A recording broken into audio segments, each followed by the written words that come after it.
Welcome back to episode 75 of the Hockey Cards Gongshow podcast. My name is Josh, coming to you from Detroit, Windsor, Canada. I'm in Windsor.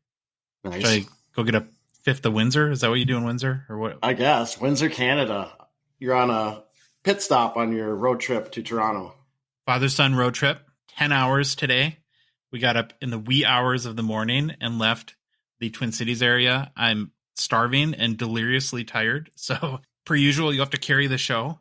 But we made it here. It'll be a great show, right? We're going to sit here and just mumble and talk over ourselves. No, we're going to be fine.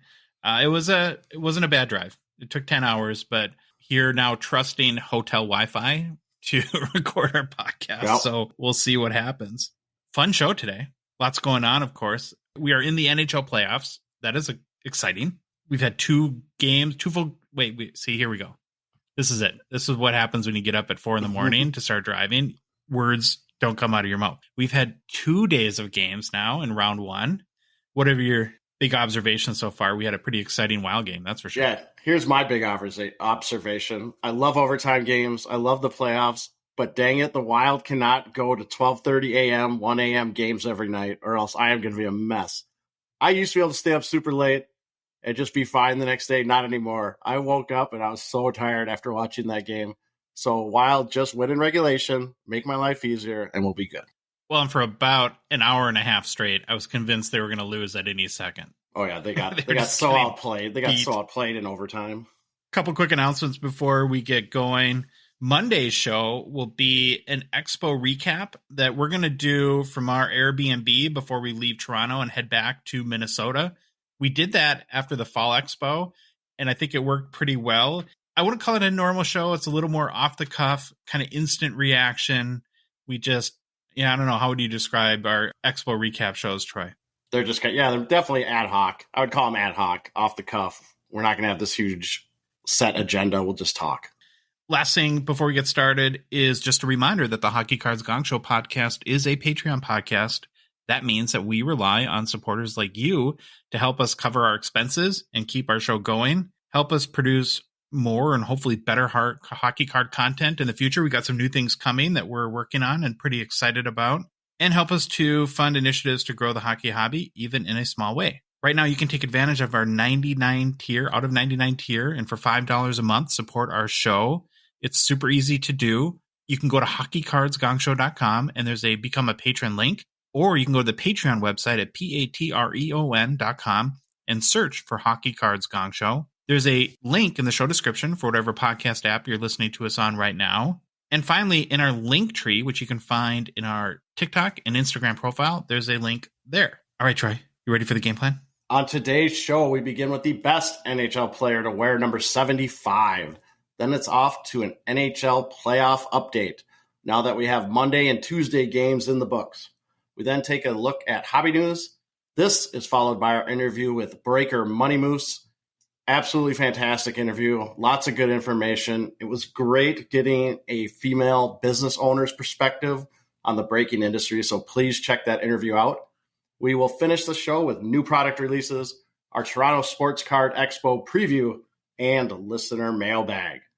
All right, Josh, we are on number 75 for episode 75. Hockey's best number 75, per the Hockey Writer's greatest player to wear each number article, is Hal Gill.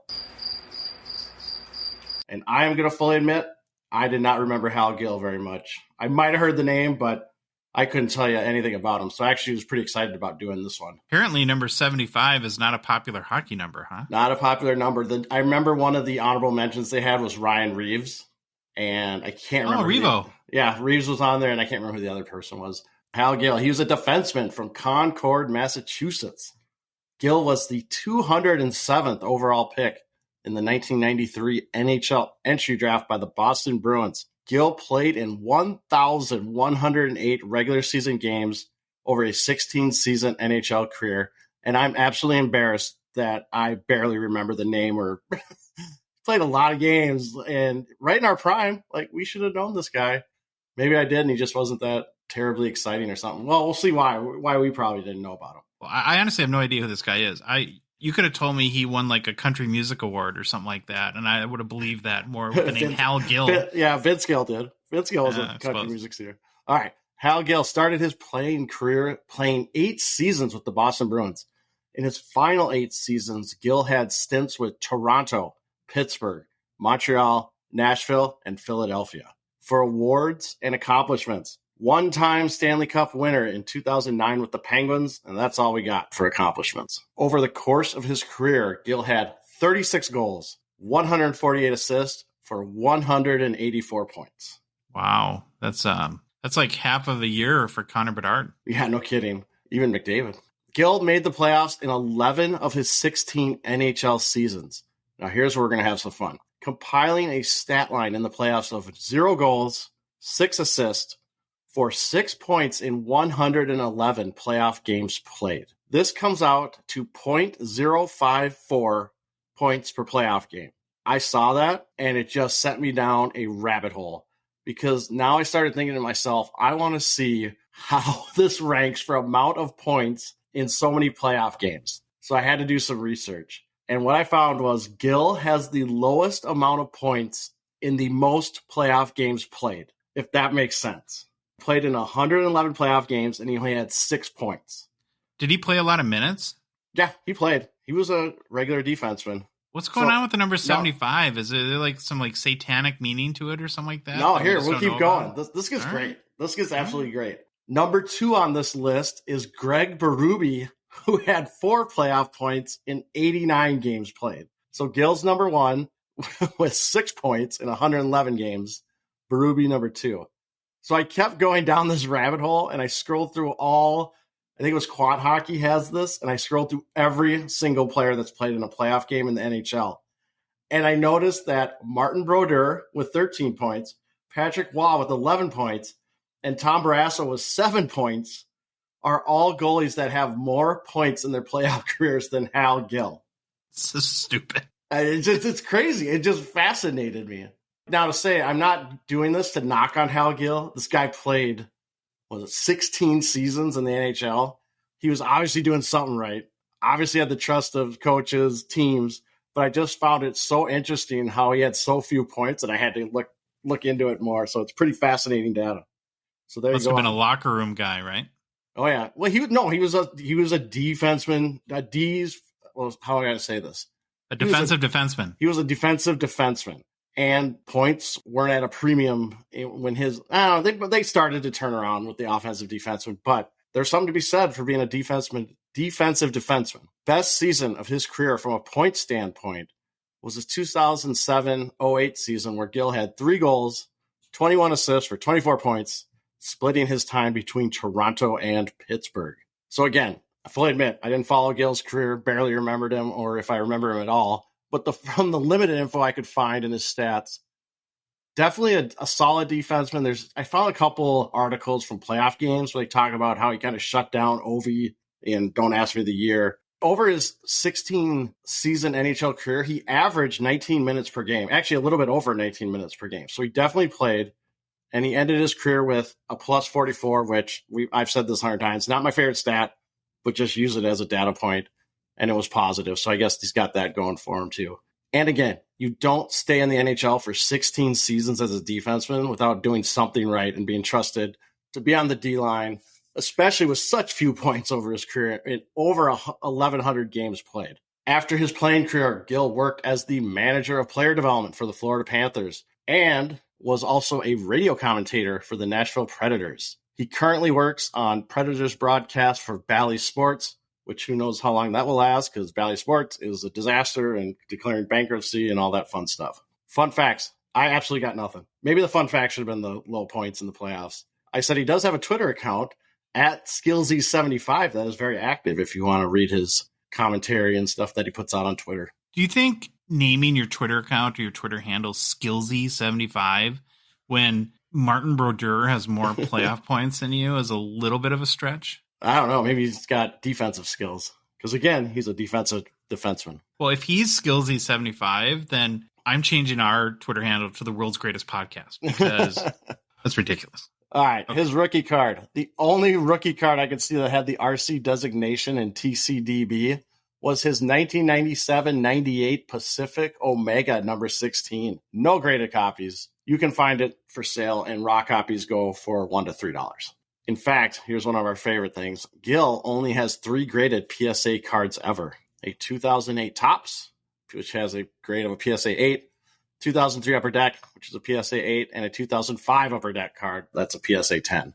It's actually worse over at Beckett. Hal Gill only has 1 graded card ever in Beckett's database, a 2010-11 Upper Deck exclusive BGS 9.5. However, guess what, Josh? Gil is in our favorite set, or my favorite set ever, the 2020-21 SP Signature Edition Legends. He has 4 cards in that set. He's got the base card, a gold foil parallel, a gold Spectrum foil auto parallel, and a black parallel auto. So if you want to get your Hal Gill fix, you can get them in a recently released product. One of the rougher ones. Good career. It just amazes me that a number in the 70s is that unpopular. Okay, got to make a quick Slab Sharks mention. Their weekly auction ends tonight, as it does, of course, every Thursday night. So if you haven't checked out this week's Slab Sharks eBay auction, be sure to go to slabsharks.com to find a link to it. And if you do happen to miss it, no worries. When one ends, one begins. So they always have consecutive auctions going week to week. And it seems like the hockey cards try just get better and better. Yesterday, we did some posts on Instagram, some story posts that have our favorite cards. So you can head to our Instagram account to check out our picks from the current Slab Sharks weekly eBay auction. And if you happen to be a Canadian card collector, and I sort of feel like an honorary Canadian right now because I'm in Canada, right? I'm about to get some Timmies, I hope. So maybe I'll use Slab Sharks and consign some cards. And I'd probably do it because they make it really easy to sell your cards on eBay. They take all the hassles from listing the card to answering buyer questions to making sure the auction gets paid, which is always nice. Packaging and shipping, including to the U.S. So I could consign a card with Slab Sharks, Troy. You could buy it right now in our hometown, and they would ship it to you. Nice. Right from Canada. That's pretty cool. For complete information on their consignment services, head over to slabsharks.com. Okay, we talked about it briefly at the top of the show, but of course the playoffs have begun. We had Monday night's games where half the teams played, and then Tuesday night. And so what we thought we would do is a little bit of a breakdown and add our hobby slant to round 1 or game 1 of round 1 that's happened over the last couple of days. We'll start with Monday night's games, and we'll just go through and I'll give you, maybe we'll go get game by game and just each give our kind of take on it. Overall, though, on Monday night, we had lots of stars scoring goals. You had Draisaitl 2, Pasta scored, our guy Kirill Kaprizov. Even though we like him, the enemy right now, Jason Robertson. You had Matthew Tkachuk, who I feel like should be a hobby star. Maybe the values don't reflect that, but I'm going to put him up there anyways. And we also had some pretty big-time goalie performances, Troy. Allmark in Game 1 had 31 saves, a .969 save percentage, allowed 1 goal in Boston's 3-1 win over Florida. So I was curious about that, right? He had a really good game, and when I looked yesterday, there'd only been 1 sale after Monday night's game, and it was for like $40 on a 2015 Linus Allmark Young Guns Raw card. It was up though. So if you went back 4 or 5 days earlier, they were selling like in the $28 to $32 US range. So at least one person kind of went in a little bit after game 1, but not a lot of activity on his cards yet. The other goalies that I thought really stood out on Monday night were Jake Ottinger and Philip Gustafson from the Minnesota-Dallas series, of course. Even though Dallas lost, Ottinger played, I thought, really well. He robbed us a few times. He did allow 3 goals with 45 saves, so it's a pretty healthy save percentage still, .938 in the loss. And you had said something to me after the game that was it the second overtime when Ryan Hartman scored, that you might have thought he looked a little tired at that point and maybe wouldn't have given up that goal if it was in the first period. Yeah, I thought the double overtime. I actually thought both goalies looked tired. Ottinger looked tired. Gustafson looked tired. Gustafson would just go down in his RVH and kind of just lean against the post and pray they didn't snipe it over his shoulder. But the goal, if you watch the overtime goal that Hartman scored on Ottinger, definitely makes a great first move. And you see Ottinger kind of bite on it. But when Ottinger goes to slide over, you can see his foot slips or something happens. And that's usually a sign of a tired goalie. His legs might have been a little, I don't know what the word is, a little, what am I trying to say? Only God knows, Troy. He did look like he was over it. Like he beelined almost instantly with the goal scored. He just went straight into the locker room. And I'm sure maybe beat up his stick a little bit against a wall or something like that. But, yeah. Oh, did you think of it? No, I just going to say his legs were tired probably. And when he tried to slide, they just didn't do what he wanted them to do. Our guy, though, Troy, Philip Gustafson, holy smokes, was he good. He had 51 saves in the Wild win, a .962 save percentage, 2 goals allowed. And from the third period on through third period, first overtime and second overtime, he single-handedly kept us in this game. We should have lost about 17 times in that span. He was just fantastic. And if he keeps playing like this, holy smokes, good for us, of course, as Wild fans, but also you could see some real hobby momentum potentially building here in the playoffs for him. What was your review of Gustafsson's play? I thought he looked fantastic. The first goal was weak.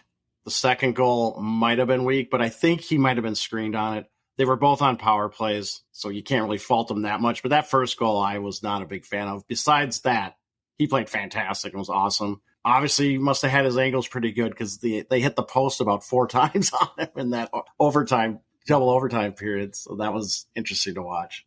Did you see, too, that Ottawa is not going to re-sign Cam Talbot? That doesn't surprise me one bit. I think he's a mess. As Minnesota sports fans, we never win trades. So it's kind of weird to be in this position where I think we clearly came ahead in that trade last summer for Gustafsson. He is a 2021 young gun. His PSA 10, Troy, has a pop 47 with a 30% gem rate. So that's kind of an investable gem rate, I would call it. And the first sale after Monday night's win went for $105 US. There's a couple sales prior to that in the few days before in the 75 to 80 range. So, what's that up? 20 some percent, low 20%. So that's not a bad increase after an amazing game one. You can still get his Young Guns raw in the $5 to $7 range. But remember, if you're kind of thinking, well, I will pick them up and grade them, there is that 38% gem rate. So you got to factor that in to whatever equation you're doing. The big game, though, that really stood out to me is, well, we'll talk about both Canada teams, but the Oilers dropped game one in overtime to the Kings, Troy. Yeah. Did you stay up to watch that one? Or no, the Wild game was going on at the time. I was up. I was just getting the notifications on my phone. And when I saw the message come through that the Kings tied it up with, I can't remember, under a minute left or just a little over a minute. Right there, I'm like, here we go. Oilers are going to lose their first game and we're all going to go crazy. Overreact. Yeah, overreact, or it's all over, but we'll see. But yeah, I did see that. It was very, very interesting. One of the notes from that game is McDavid was held off of the score sheet, which is very, very rare. He did have 5 shots on goal, and there was a play where he almost scored, where he did that thing he does where he splits like all 5 players. Oh, I did see that. Yeah, I did see that. Skates right through him. And man, after making a move like that, I always think it's sad when they don't score because it's like, dude, you deserve a goal after owning and skating past basically their entire team. This could be the theme, though, with our friends in Canada and their teams, both the Oilers and the Maple Leafs, who we'll get to in a minute. But Stuart Skinner was not great. Yep, that's not good. No, I think he was better early, but as the game went on, was not as sharp. Ultimately let in 4 goals on 35 shots. They're going to need him to be better, or if they're going to advance really in the playoffs at all. I think. Boy, you put like a Philip Gustafsson performance on the Oilers, and they probably win that game. So I did not watch that under Hurricane game. I know the Hurricanes won. That was good for me because that's who I picked to win the Cup and to win this series. But I am a little nervous though with Sorokin in net. Man, you just never know. He gets super hot, and it looks like I think he played pretty well. I didn't watch any of the highlights or anything. Other takes I have from the Wild game, Brock Faber. Man, he looked awesome for his first playoff game, coming right from he's a Gopher guy, right? If I remember right, yeah, coming right from the Gophers. Yeah, jumped in. I think he had 3 regular season games, and then here you go, kid. Welcome to the playoffs, and he played awesome. Saved a goal that was huge. What I would say about the Hurricanes Islanders game, and getting back to Sorokin real quick, is I don't know if you noticed, but there were some big Sorokin sales in the past couple days. It feels like that people are really loading up on him. And listen, they can still win the series. It was just one game, but he's the one player in the playoffs, and more than anyone that I've noticed, where we had that. What was that? The $5,000 sale on his Golden Treasures 101 auto from Platinum. $5,000 for a rookie auto of Ilya Sorokin. That's crazy. And I think the issue with the Islanders is always going to be what sort of offense can they muster up. Okay, let's move over to Tuesday night's games. So we had mentioned not a great start for the Canadian teams. First, we had the Oilers losing in OT on Monday night. Then the Leafs, Troy, oh boy. Disclaimer, right? It's just one game, but things went off the rails really fast in Toronto. I don't know. Did you read any of the articles today? I was really curious after a game like this, like what the columnists and reporters would say. And so I went on The Athletic, and basically they said that, I can't remember who was on The Athletic, that was probably their beat writer, that this is a fork in the road moment for the franchise, really, that the fans are just hanging on by a thread in supporting this team. And you and I both picked them to win, and they could still, but not a good start at all. No, they actually, if I remember right, they did come back. It was like, they made it 3-2 at some point. So I thought it was going to get maybe closer, and then the wheels fell off. Well, did you see the Michael Bunting hit? Yes. What is up with that guy? That's not the first time he's done that. He's got a history. I don't know what's going on with that guy. Goaltending, again, a big issue. There's 10 total goals in that game, 7 by Tampa Bay. Ilya Samsonov, not a good night. He was pulled after letting in 6 goals on 29 shots. Because we're a family show, I'm not going to say the quote, but his direct quote after the game was, "I played like SH." Mm-hmm. At least he's owning it. Hopefully he'll be better in game 2. Matthews had 2 points. Marner had 3 points for the Leafs. Just not enough. And then Troy, for the Lightning, Braden Point continues to score goals. He had 51 in the regular season and had scored 2 goals in game 1. And of course, Point is a 2016 Young Gun. His PSA 10 has a pop of 921 with the 62% gem rate. I was doing research late Tuesday night after the game, and to this point, the last sale on Braden Point 2016 Young Gun PSA 10 was on April 7th for $95 US. If he keeps producing like this, again, here's another guy where you would think the hobby has to respond to this. I mean, we talk about Florida being the Bermuda Triangle for the hobby, but man, 51 goals in the regular season looks really fast right now, too. He could be a one to spike. I really would love to see that again. What I want to see in the playoffs is when people perform well, that the prices respond. That to me is a sign of hobby health. Yeah. And so I'm really keenly looking for that. I think for him to spike, though, they got to get past this first round. Not many goals, or not as many goals in the Rangers and Devils game, but the Rangers clearly dominated with a 5-1 victory. Jack Hughes did score the lone Devils goal. Chris Kreider had 2 goals for the Rangers. Shesterkin was good in net with 27 saves on 28 shots for a .964 save percentage. And Adam Fox, here's another guy that I'm personally watching in the playoffs. I've got a number of his rookie cards. He had 4 points, all assists, but obviously huge in a playoff game. Fox, of course, is a 2019 Young Gun. His PSA 10 has a pop of 1,328 with a 60% gem rate. Last sale there, Troy, was $114 US on April 17th. Cards down about 14% in the past month. And like I said, I'm kind of waiting to see if he keeps producing points and the Rangers make some noise. I might, like we talked about in our playoff preview, being ready to sell. I've kind of set some things up where I might move some of those cards myself. Okay, the Jets pretty much suffocated the Golden Knights on their way to a 5-1 victory. Tuesday night, Connor Hellebuyck, Troy, only faced 16 shots total and had 2 shots on goal in the third period. It sounds like that the Jets were using the neutral zone trap or whatever scheme that they use. And it was really, really hard for the Golden Knights to get anything going. Again, here's another reference our previous show, but I think I mentioned at the time that I think the one guy in this series that might be a little interesting to me is Connor Hellebuyck, the player to watch. I'm not sure he's going to get a lot of excitement based on how little work he had to do in game 1, but he has a 2015 Young Guns. His pop is 300, 52% gem rate. Last sold for $78 US on April 9th and is down about 12% in the past 3 months. So if he continues to play well, maybe some people start to jump on his cards there. Yeah, I think they would have to get to the conference finals for him to have a jump just to get people excited about him. And then the last game was the Kraken. They kind of pulled out a big game 1 surprise over the Colorado Avalanche. What was the score? It was like 3-1. 3-1, like that, I think. Yep. Lone goal scorer for Colorado was Mikko Rantanen. He had 55 goals in the regular season.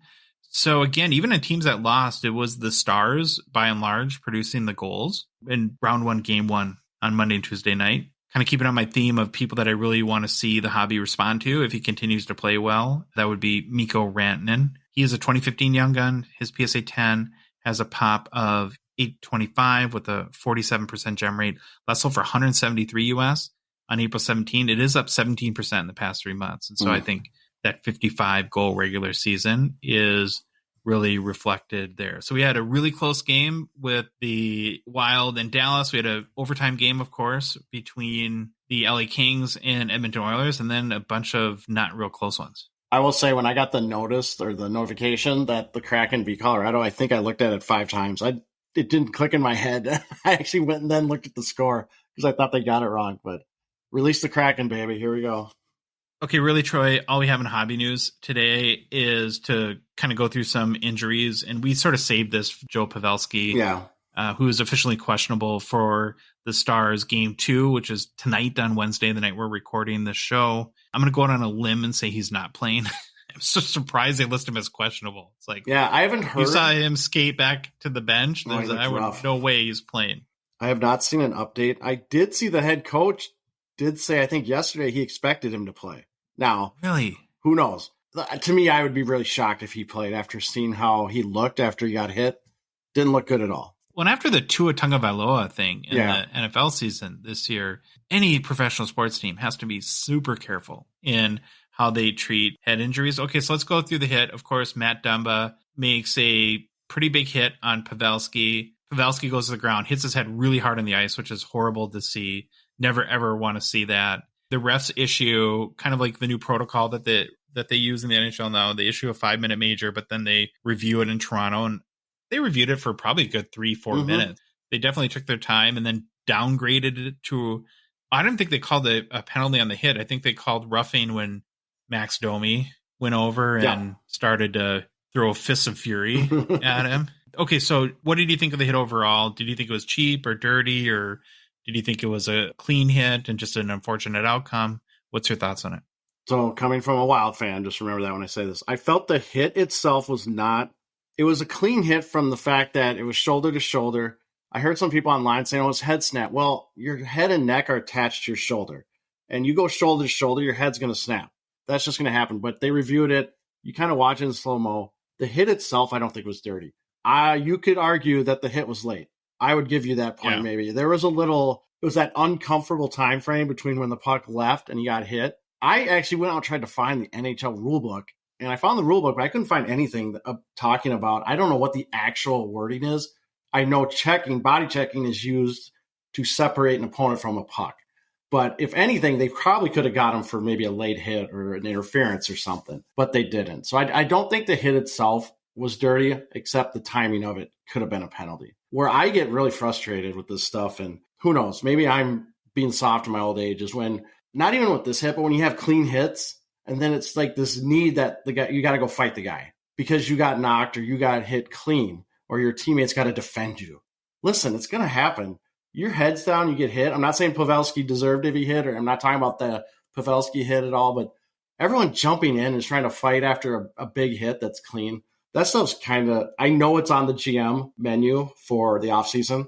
They're going to look at maybe more penalties around that. But then, like, after the Dumba hit, what do we see? Just swinging. Like, I can't believe no one else got fighting penalties because there was gloves all over the place, people swinging, Suter being a little punk to Kaprizov. It was craziness. Let's talk about Ryan Suter for a minute. So, okay, let me ask you one more question first on Dumba. Now, I've seen a lot of people that were upset kind of by his reaction. I think there was some stills of him maybe smiling or feeling a little nonchalant or not caring enough about the outcome of the hit, whether it was clean or not. Do you have a problem with how Dumba reacted, or do you understand why Dallas fans are upset by that? I can see why Dallas fans are upset. However, I need context. Who knows? I mean, who knows if someone said something funny to him, like talking smack, and he started laughing at that, and that's when they caught the picture. I think Dumba's personality, I think he's a caring person. He's obviously involved in social issues. I don't think he wanted to hurt Pavelski. I hope he wasn't laughing about the hit, because then I would be upset, because that's not right. You know, you don't ever want to injure someone. I would need context, but I could see how people can get upset about it. Then there's our guy, Ryan Suter, the marshmallow thrower, as we like to call him, because his shot is just so hard. What period was it? Was it third period maybe? That he ends up cross-checking Kaprizov right in the back, and it really hurt Kaprizov. It was more probably in the ribs. Very cheap. So you can debate. I think you can have a legitimate debate about the Dumba hit on Pavelski. Mm-hmm. You can't debate whether that hit was cheap or not and on our best player. And I just can't stand Suter. I'm sorry, but I'm looking forward to either Marcus Foligno or preferably Ryan Reeves, punching him in the face. Yeah, and the thing with you don't ever want to see that, but hey, I'll be for it. I'll watch it like every NHL fan. But I will say this: I'm actually fine if Suter wants to come in and cross-check Kaprizov. However, one, it's a penalty. Two, the thing that drives me nuts about Suter is he will not defend himself. Obviously, it's a cheap shot. We go after him. He skates away. Reeves is talking at him. He's not going to fight Ryan Reeves, obviously. He'd get probably destroyed. But I think Foligno challenged him, too. Yeah, and Foligno did. I just don't like when people are cheap and then they don't back it up. That's the stuff that drives me nuts. I have no problem with the extra shots, the stuff in front of the net. I don't even have that much of a problem with the cross-check because he's trying to send a message. It's a penalty, obviously. I get that.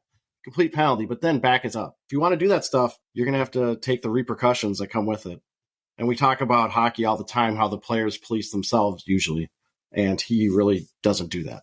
Well, just to wrap this whole Wild Dallasing up from game one, the Wild totally stole game one. If they don't play better, Dallas is going to win the series because Dallas, like I said, could have won that game numerous times. Yeah. Continuing to go through some injuries. So Troy, the LA Kings did win game one in overtime. And they might get a little bit of a boost because it looks like Gabe Vilardi might be back in the lineup for game two. The young forward has missed the past 10 games with an upper body injury. He had a very hot start to the season and then tailed off. His Cards, man, remember how much they were spiking in November and really the month of November, I think it was. If he can rekindle some of that magic, maybe there'll be another little playoff spike. Finally, Patrice Bergeron missed. Oh, go ahead. I'll just say on Vilardi, I need him to go off because I have his 22-23 OPG paper pregame warm-up jersey card. Got the alternate version. That's a huge one. Yeah, huge card right there. Vault? Yeah. It's shipping right now to PWCC. Look for it on the auction. Last injury note is Patrice Bergeron. He did miss game one with an illness. Apparently, though, they didn't need him because they took care of the Panthers pretty easily. He looks like he'll be back for game two. Okay, it's Thursday's show. Like every Thursday, we do our PWCC Weekly Hockey Preview. Quick reminder, though, about the premiere auction ends tonight, Thursday night, day our podcast comes out. So if you're a big bucks whale hockey card collector like Troy, you'll want to head over to pwccmarketplace.com and try to beat them out and place your last minute bids. You going for all 9 cards this month, Troy? I don't know. I might sweep. I don't know if I'm going to go for all 9 cards. I'm going to be in the midst of watching the auction, watching games, trying to book a flight, all that fun stuff. Yeah. You got to come to Canada, man. Canada's where it's at right now. I know. I just might have to zigzag across the country to get there. While Troy cleans up in the premiere auction, my speed is more the weekly auction. And like we do every Thursday, we picked out a couple of our favorites that we're going to highlight in both vintage and modern. A couple less cards this week because we're a little bit shorter show, given we're en route to the Sport Card Expo. But we'll start on the vintage side. The card that really stood out to me, Troy, is a 1966 Topps Gordie Howe PSA 7. It's a Pop 73. It does have the PWCC Eye Appeal rating. The 1966 Top set, as we know, is synonymous with Bobby Orr. But I think this is another really cool example of a mid-career player run type of card for not just a legendary player, but of course a guy who most people put on their Mount Rushmore of hockey and Mr. Hockey, Gordie Howe. I think most are familiar with the design. It's a landscape, so it's a sideways card. It kind of looks like a 1960s television set with a portrait of Howe in it. So when you look at the 1966 hockey cards, have you ever had this sort of thought? It's like, isn't there a baseball card that looks just like this too? Has that ever crossed your mind? Yes, there is a baseball card that looks like that. It's 1951 Bowman. 55 Bowman. You're right. It is 50. It is 55. That had never dawned on me before until I was looking at the card in the auction. I'm like, I think there's a vintage baseball card that looks so similar to this. And it is pretty similar. You almost wonder if Topps borrowed the design or was inspired by that design for the 66 hockey set. Troy. So here's a couple fun facts on Gordie Howe. Anytime we talk about a player, we got to come up with some new things to throw in there and try to learn about. You may already have known this, but did you know he was ambidextrous? I did not know that. So he could shoot equally right-handed and left-handed. So in the straight stick era, right, he was not like the Bobby Hull that used like the crazy curve. The illegal He curve. really benefited from that, having that straight stick, because it gave him a lot of flexibility to basically shoot a forehand from either side. Interesting. I thought that was kind of interesting on him too. Another little fun fact is we know that his rookie card is the 1951 Parkhurst. And okay, so this might be a reason why he looks like he's ancient in every photo. He actually made his NHL debut, Troy, at the age of 18 in 1946. So 5 years prior to his rookie card. That is interesting. How you like that? Gordie Howe, fun facts. I like it.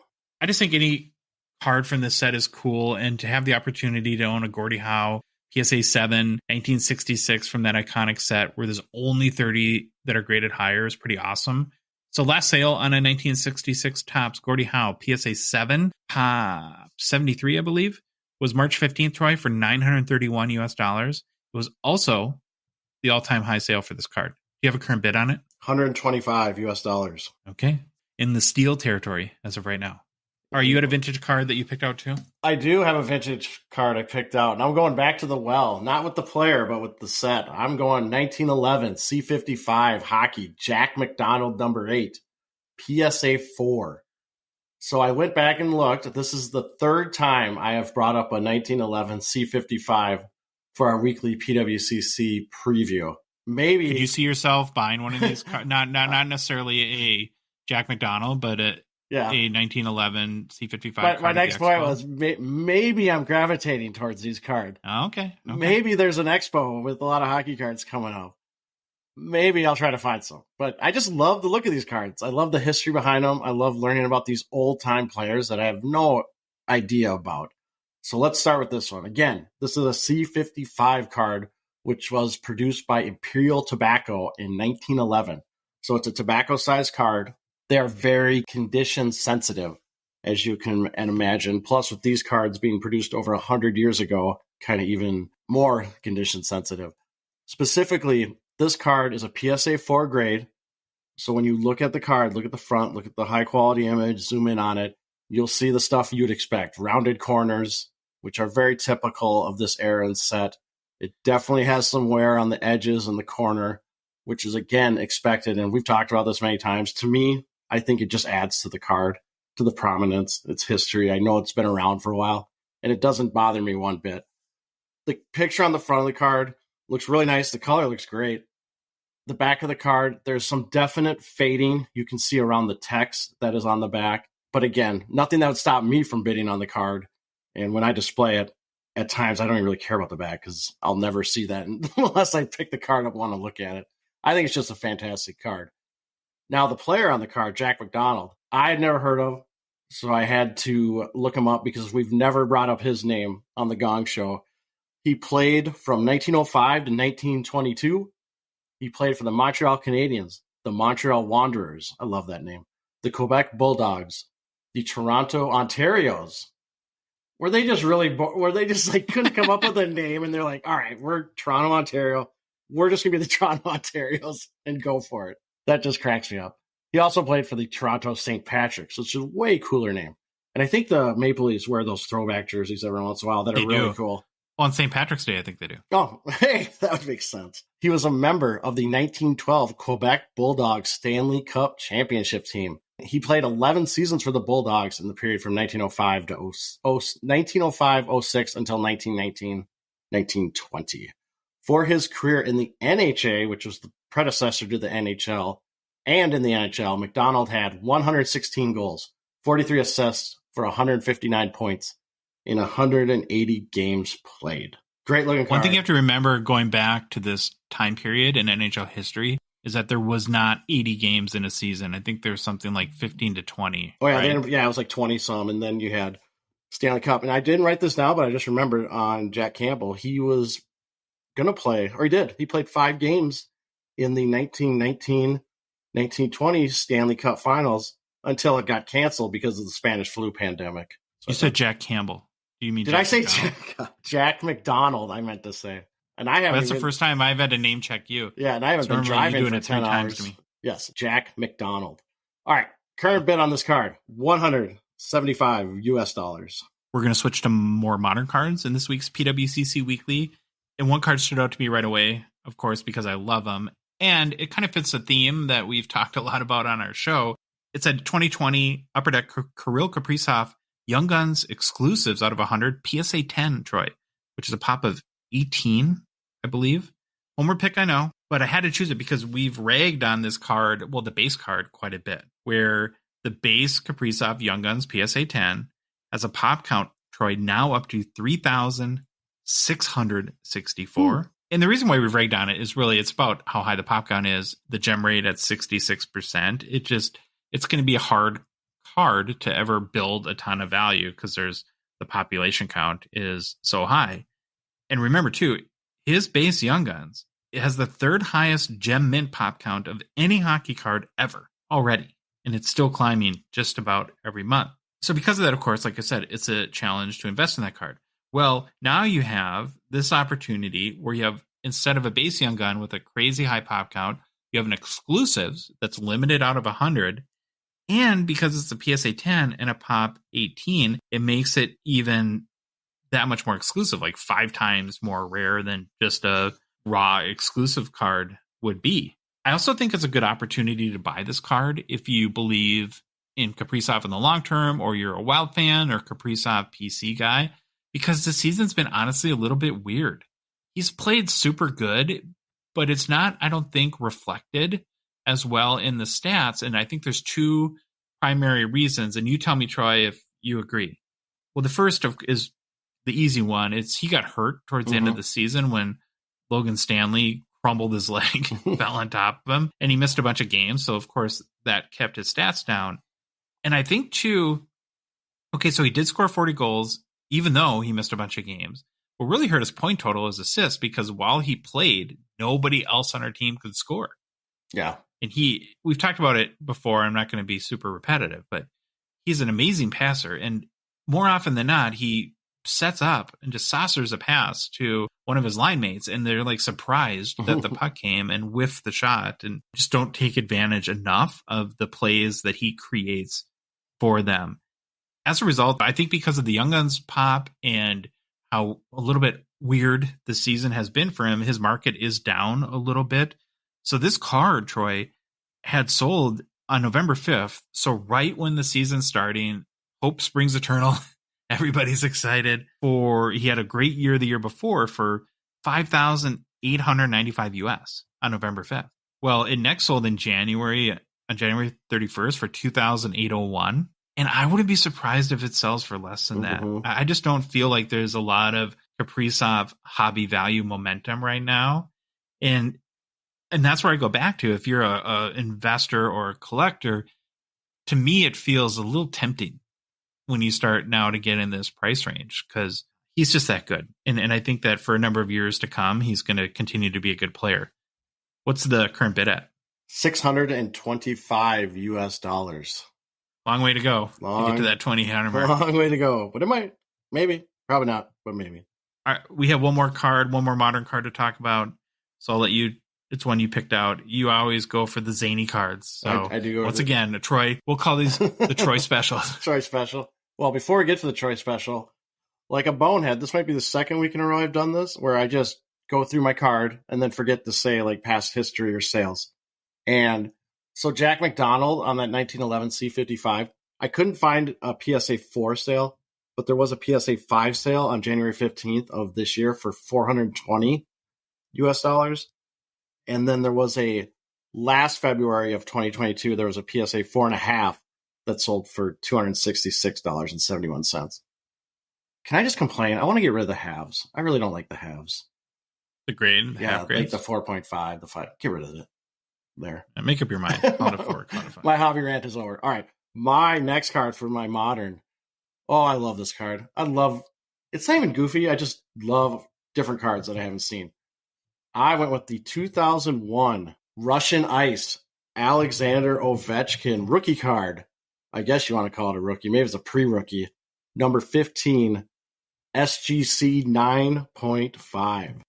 Josh, did you look at this card? Just before I start, I want to know if you looked at it. I didn't. Now I've got to. I'm afraid of my Wi-Fi, my hotel Wi-Fi, though. But tell me, it's not better than the Sidney Crosby 2003. No, not better than that. But before you get into it, I do the weekly show with Jeremy, of course, which we're not doing this Sunday because of the Expo, of course. And I made him add it to the list. And so we go through all the cards we like. And I don't think he loved it. And I'm like, it made me sad because that card just makes me happy. I don't hold it against them. It's a goofy card. No, I don't either. I think probably 85% of people think it's dumb. But for whatever reason, that card makes me happy. Yeah, so. we like it. All right. So, yes, my Alexander Ovechkin Russian Ice 2001 card. It's my quest to keep finding these unusual cards, and I stumbled upon this beauty. So all I'm going to say is when you look at the pictures, don't even look at the front of the card. Go to the back of the card. Look at the image on the back. Look at Ovi. That is a mugshot if I've ever seen one. It looks like this picture was taken in the Russian Gulag Ovi did something bad, and now they've got his mugshot. It is fantastic and just something you got to see. Obviously, I called it a pre-rookie card of Ovi, so I think it appeals to that Ovi collector that is trying to get everything or trying to get unique Ovi cards you don't see every day. If you look at the picture on the front of the card, Ovi is shown in his Dynamo Moscow uniform skating, but it does seem kind of odd that his stick is kind of cut off and there's no blade. It just looks kind of weird. Looks kind of funny. Like I don't know. It just looks goofy to me, which makes me love the card even more. You didn't know that about Russian hockey? They don't use blades. Yeah, they don't use blades. Blades are a sign of weakness, Troy. Yeah, they probably play ringette. Probably do play ringette as kids. Ringette's, a lot of the European countries do it. All right, the card is in all Russian. So I had fun trying to read it. Card's in all Russian. The only part that's in English is on the very back at the bottom where it says Russian Ice, which is obviously the set that it is. That's the only piece of the card that's in English. Now, why would they put that part in English? I don't, because probably they thought it would be sold in or get to the U.S. and if people wanted to know. But like his name's in Russian, everything else is in Russian on this card, besides the Russian Ice. Here's the really interesting thing: there's a website on this card. There's an actual website on the card for the set, for the hockey set, and I looked it up. It's defunct now; doesn't go anywhere. But that doesn't mean all hope is lost because we have a thing called the Internet Wayback Machine. And I found it on that site. I looked it up back in 2001, what was on it. And it's where you can it's a site where you can buy cards from Russian Ice, obviously what this set is from. And in fact, there's a little blurb on the site at the end. It says, Russian Ice Limited, the trading partner of Hockey Club of the Dynamo Moscow. I know the English isn't good. That's how it translated it. So I thought that was just really interesting.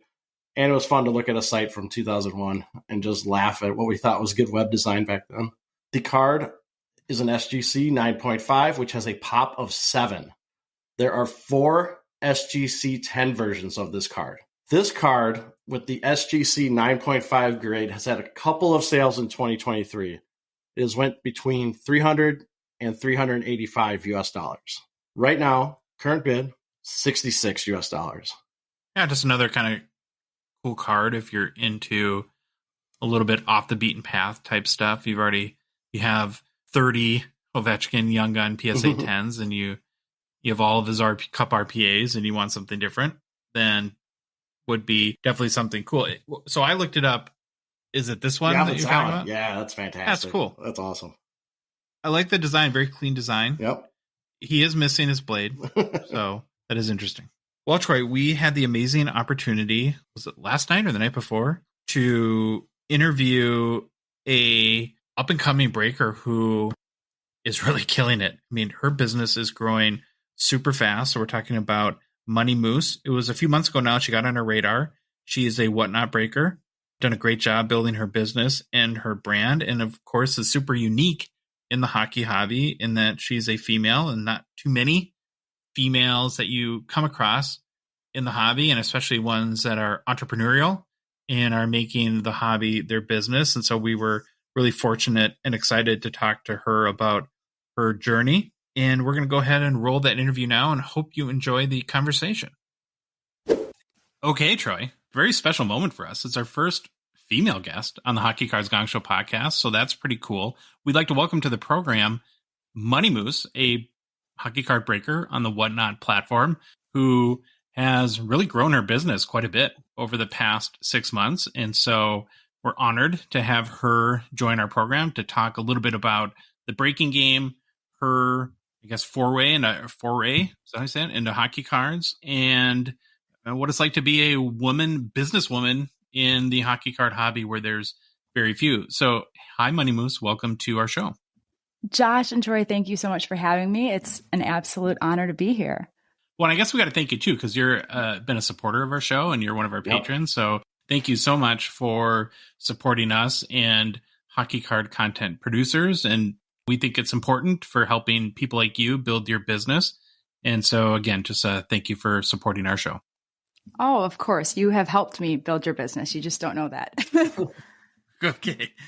Okay, so let's start with, I guess, how you got into hockey cards before breaking, or how long have you been a collector? What's your collecting story? Yeah, so it's not a great story, but I was a rink rat growing up. So I grew up around hockey. My brother played. My brother's 10 years younger, but he played his whole life. And then I went to school and I was friends with a bunch of hockey players. So I've sort of been surrounded by hockey forever. And then when I have two boys, so I have a 12-year-old. No, he's 13 now. I don't remember their ages. Geez. I have a 13-year-old and a now 10-year-old. And I tried to get my 13-year-old to play, and he played for like a year, wanted nothing to do with it. So I got my youngest one to play, and he's obsessed with it. So he plays all the time. And one of his friends a couple of years ago, sort of during the pandemic, I think when a lot of others started picking up on the hobby again, he was obsessed with ripping packs of cards. And so I would take them to the card shop and they would rip. And Liam, my youngest, he would slowly like grow his collection. And I didn't even really know what whatnot was or what card breaking was. And someone told me about it one day when they were over our house watching us rip all these cards. They're like, you should go on this platform called Whatnot. They have crazy stuff on there. So long story short, we checked it out. And Liam's like, Mom, I have all of these cards. I have all these singles. Can I make some money? So I was like, yeah, that could be fun. But I knew nothing about it. So I was a buyer for a very long time on Whatnot for about 6 months. And the community was incredible. So I used to go into the hockey breakers rooms and I would buy cards and just give them to all of them to Liam. We had a lot of fun doing it. And I actually thought about selling my clothes on Whatnot first. Okay. So my very first stream, I got approved as a seller and I sold clothes and I hated it. And Liam said, well, can I sell some of my hockey singles? And so we gave it a go and it was heaven for me. We had so much fun doing it. So my first stream was last year in September. And when was it? September 9th was my first clothing stream. I think the 13th was my first hockey stream. And I knew a lot of people from buying into breaks. So they were like, you should give it a go. And I did. And I just fell in love with it. What about selling clothes on Whatnot did you not like? And what about selling hockey cards did you like? Kind of curious as to what the distinction was for you. Yeah. Very good question. Let's see. So I think for hockey cards, it's breaking specifically. I think it's the excitement, like ripping open a pack, not knowing what's going to be there. And I'm a pleaser. I like to make people happy. So when I rip something open and I find like a good card, I get so excited for them. And they're happy. They're like, oh my God, you just pulled that for me. And it's a really good feeling. And my clothes I've been staring at for years and I just want them gone. I'm like, get out of here. Nothing's exciting about them to me. And you have to sort of sit in front of a camera and just like show them and measure. And they're like, what's the width? What's the length? Does it fit wide? Does it fit boxy? And it's just very redundant and not with it. Like cards are new. And I felt like the community was just so fun. I learned a lot. Since I grew up around hockey. I would, everyone would talk in the chat about it. And it started bringing back like a time where I'm like, oh yeah, that's right. I haven't heard Hashik's name in so long. I haven't heard this guy's name in so long. And it was sort of bringing me back to, I guess, youth. I don't know. It's kind of weird, but no, that makes sense. And so I'm assuming, and you can correct me if I'm wrong, that like most people, you probably started watching breaks for a little bit, trying to figure out, okay, what is this going on? How does this work? And then you take that leap to participating and buying into spots for a while. But then there's a huge leap from actually buying cards and breaks to becoming a breaker yourself. And given that kind of like, and I asked this because it's real similar to Troy and I, who a year and a half ago weren't super involved in the hobby either. Mm-hmm. And there is an intimidation factor of kind of jumping in. And so were you nervous about that? Or what did it take for you to get over that hump and to say, okay, I'm just going to try this? Okay, so I was ignorant as all hell when I first did it. My first time I went in and bought into a break, I had no idea what I was doing. I saw that bid button, and it was when Whatnot hadn't made all these updates. And I literally hit bid, and someone outbid me. And I didn't know what I was doing, but I was mad that they outbid me. So I was like, no, I want that. And I would just keep hitting bid. You can't see me, but I'm moving my hands, and I'm like pressing bid. So I didn't know how to work it, I guess is what I'm trying to say. Singles was really easy because it was really laid back. And I was like, hey, we have this card. And I remember the chat telling me like how to set everything up because I had the ring light in the wrong place. I was showing my face. I didn't know how to do it with like just your hands. So they were all teaching me as I went. And I sort of had like a group of built-in people from buying into breaks for so long. And so they were like, why don't you try a break? And this was back when Whatnot was not watered down with hockey breakers. So there wasn't very many. Yeah. And I said, I don't know what I'm doing, but sure. So I planned for 3 weeks and I bought 4 boxes. I knew exactly what I was breaking. It was like 3 flagship boxes and 1 box of clear cut. Okay. And I talked about it. I promoted it for so long, just for one break with 4 boxes. And I sold out, but I remember the chat had to walk me through everything. Like, this is how you do this. This is how you do that.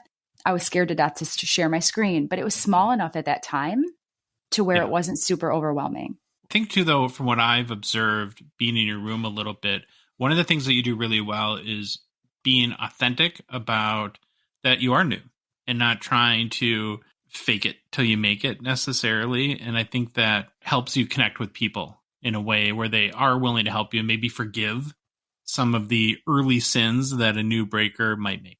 Sure. I'm glad you observed that. It's very true. There's like running jokes in my room, like about pronouncing names. I feel like I'm going to be a pro in 4 months. They correct me every time I get a name wrong. I was just saying, we're on episode 74 and we can't still pronounce any names right. We have the advantage that there's 2 of us, so we'll have our show notes and it'll be a name, and Troy and I will fight for half an hour who's got to say it. And I'm like, I ain't saying that name, and you're going to say it. Because, hockey names are not easy. They're so hard. Somebody sent me like I forget what you call it, but it's the glossary of all the names and how to pronounce it. Yep. And the next day they were like, how do you not know how to say that? I sent you the pronunciation guide. And I'm like, well, there's a million names in there for starters. And I wasn't studying it all night and I don't have it printed out next to me. We'll get there. So you did your first break. It sold out. Did you know right away that you wanted to do this more? Or... Yes. Okay. So it was like love at first rip. I was hooked. Loved ripping packs. Then though, you got to, and I've kind of wondered about this, and I'm sure a little bit of his breaker secrets, but is the hardest part of breaking, or you can tell me what the hardest part of breaking is, but I would assume sourcing the product all the time is not easy. Oh, geez. How much time do you guys have? That is a really, really big challenge. I would say, yeah, because when I used to watch breaks, I'm like, this is so easy. You rip open packs, you give people what they got, and you put it in a package and off it goes. There is so much behind the scenes that people don't see. And I'm sorry, I'm going to go backwards for 1 sec. I remember loving sorting because I'm pretty OCD and I enjoyed like matching everything up. And I remember somebody said to me, you're not going to enjoy it for long, trust me. And I'm like, I don't know. I really like this. It's hell. Sorry, I don't know if I'm allowed to swear in here. Sorry. It's really challenging, especially when you have multiple breaks to sort. So that takes a really long time. And then if somebody skunks or doesn't hit a card, I try to personalize it to an extent. So I'll go through my quote unquote PC or cards I have. And if I know they like the Rangers, I'll try to find some cool Rangers cards to throw in. If not, I'll throw in like a pack. And I never want to send them an empty mailer. So that takes a lot of time, like the customer service, like kind of going above and beyond component, which I like to do. It gives me satisfaction, especially when you get thank yous. My kids love this. They really appreciate the extra pack. Like that's what it's all about. But the sourcing the product has become an absolute nightmare because especially on Whatnot, and I'm sure it's similar on eBay, all the platforms, right? They take out a certain percentage from you out, off the top, and it's a high percentage. So the only way you're going to do well is to get product cheaper. And it's pretty much from what I understand, it's impossible to get like distributor relationships. I don't buy from a distributor. I wish I could. You have to have like brick and mortar. There's all these requirements, and the list, from what I understand, is long. I'm sure if you know somebody who knows somebody, it might be different, but I have not been successful. So I'm constantly scrubbing like online, looking up where can I get the best deals. But this one's from Canada. How long is it going to take to get here? I need inventory for my show next week. And knowing how much to buy and how much to have, because you don't want it to sit for too long. So yeah, that's a huge, huge challenge. Yeah, well, Upper Deck is very local card shop focused. Almost every decision they make really starts with the local card shop. And so it's not that they don't support breakers or they don't understand breaking or they don't like breaking, but really to have any direct relationship with them, you have to have that physical storefront. That's at least from when we've talked to them and has been communicated to us. And I think there is a lot of merit to that in some regards, speaking of just the big picture and the hobby, but it does make life a little challenging for anyone that kind of wants to work with them outside of those confines. Absolutely. I would agree. And I think there's like getting a relationship direct with Upper Deck, which is one thing which would be unbelievable. And then there's the next level with distributors, which I've not even had success doing. What else was surprising to you about breaking that you couldn't have imagined before you started, or you didn't realize was going to be on either the good side or the challenging side that you learned through experience as you started to build your business? That is a really good question. I think for me, it's really the expectations. Like people that get into breaks, I think that they expect they're going to hit something great every time. And not to sort of go in this direction, but I think the hobbies, it's changed quite a bit. I wasn't around when it was all collectors, right? But I talked to people, I've heard stories, and I think this is like what I'll call like the quote unquote hits generation. Everyone wants to see hit after hit. It's like, how much right away? How much is that card worth? What did I pull? What's the comp on that? Is it clean? How are the edges? It's more about like, how much is it worth? How much can I make on that card? And is it one of the top players? Whereas if it's like an up and coming player, someone thinks might have potential, but it's not Zegras or Caulfield, or right now SPA is coming out on Wednesday. So if it's not Raymond and Sider or Caulfield and Zegras, it's like, okay, well, that's not a great card. So I think that people just want instant gratification. They just know of like who the top players are.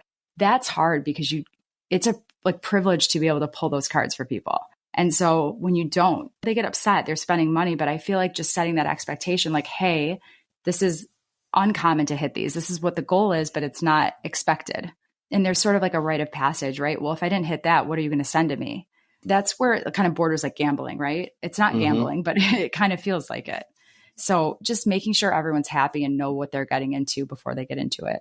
Well, to some extent, any participation in the hobby, you could make the argument as gambling, even buying singles. One of the things that Troy and I have done for almost a year now on our social media is we do pretty much daily pack opening videos where we buy hobby boxes and go pack by pack and look at the potential ROI. One of the reasons why we do it is because it's fun and exciting, of course. And when we pull something cool, we get excited and people seem to like it. But there is another reason or purpose behind it too, in that to really show people that, and it's not just with breaking moves, it's even with buying boxes on yourself, that I think a lot of people have this expectation where if I spend $100 on a box, I should get $175 in cards every time. Yep. And the reality is, if you go back and you look at, what do you think, Troy? We've done 20 box series right now. We've maybe made money on 7 or 6 or something like that. It's so watered down right now, Josh, Troy. Like it's insane. I feel like it's a huge problem. And I would assume then as a breaker that it's one of your big challenges in really designing your product mix is trying to find the best combination that's going to be not just appealing to people, but is going to give the most opportunity for hits that are going to make people happy. Am I onto something there? Spot on. Yes. And it's such a fine line because you've been in the breaks, right? So there's a product called, I know you guys know this, but for listeners who may not, called Hit Parade. Yep. Mm-hmm. So you're guaranteed, depending on which type of Hit Parade product you buy, you're guaranteed like a slab or an auto. And we don't, as breakers, we don't know what the floor is. We know what the ceiling is because we see the list of chasers. Everyone loves those on the table. So if I put 7 Hit Parades on the table versus like 3 boxes of flagship, I would bet 99% of the people want the Hit Parade because they're guaranteed something, but there's not cards for everybody. If there's 7 Hit Parade, there's 7 cards there, right? Everyone gets a pack. It's cool because they get a hit, but on the flip side of it, it's like sort of taking away from like the hobby and collecting. And as a breaker, like pulling hits out of a pack versus ripping open a Hit Parade, it's a very different feeling, right? Like you want to make people happy, give them something that they like. But yeah, it is a very, very fine line because you don't want to take away from actually pulling pack pulled hits, but you want to make sure they get something they like. Yeah, we became really aware of them at the expo last fall, and I'm sure they'll be there again this week, all over the place trying to buy big lots of cards for those Hit Parades. And those Hit Parades, they typically come in, is it like, do they do like series of 100? Is that how they do it? And then they show you what the biggest hits are, or do they call them chasers? Am I right in that? You're exactly right. That's right. So most of the ones that I buy, they make 100 of them. So there's 10 cases and there's 1 hit per case. Gotcha. Yep. So when we do a break, everyone will say, has the chaser been hit? And if it's been hit, they're like, okay, can we move on? Let's go to a new case. Okay. I want to transition for a minute or 2 or 10. I don't know.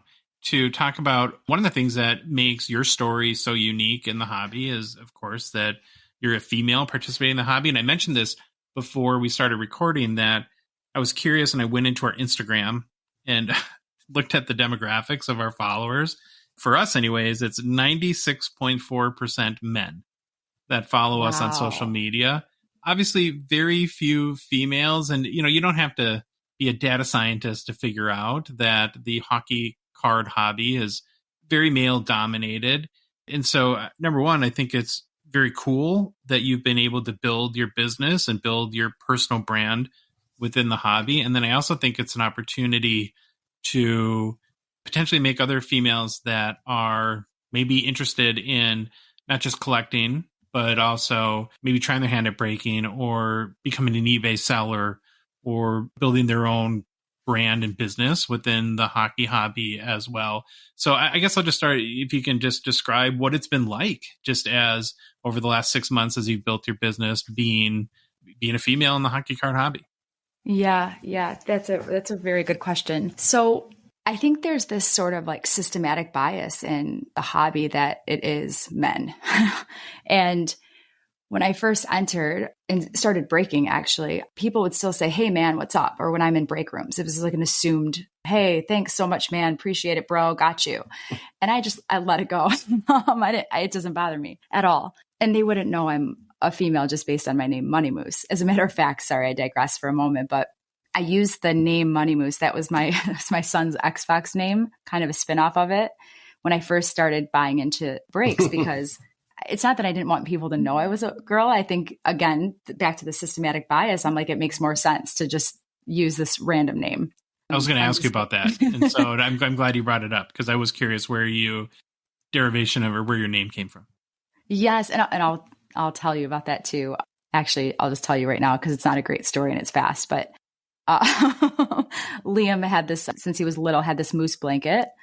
I would always call him, I'm like, "Where's Mr. Moose?" I called this blanket Mr. Moose. And he was coming up with an Xbox name one day and wanted it to be like Money King. He was obsessed with like dollar signs. It was when all the YouTubers were coming out and it was all about money guns and all that stuff.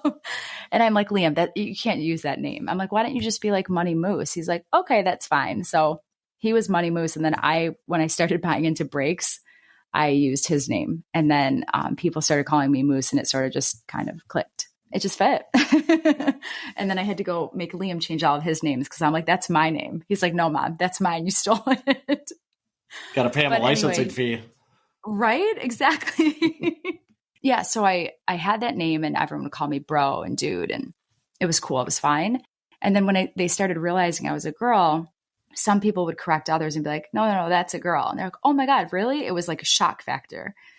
And so then when I started breaking, the people that came into my room, like I'd mentioned, I had already sort of established a relationship with. So they knew I was a girl, but new people that came in were like, "Whoa, there's a chick breaking. Like, do you even know about hockey? Do you even know what you're doing?"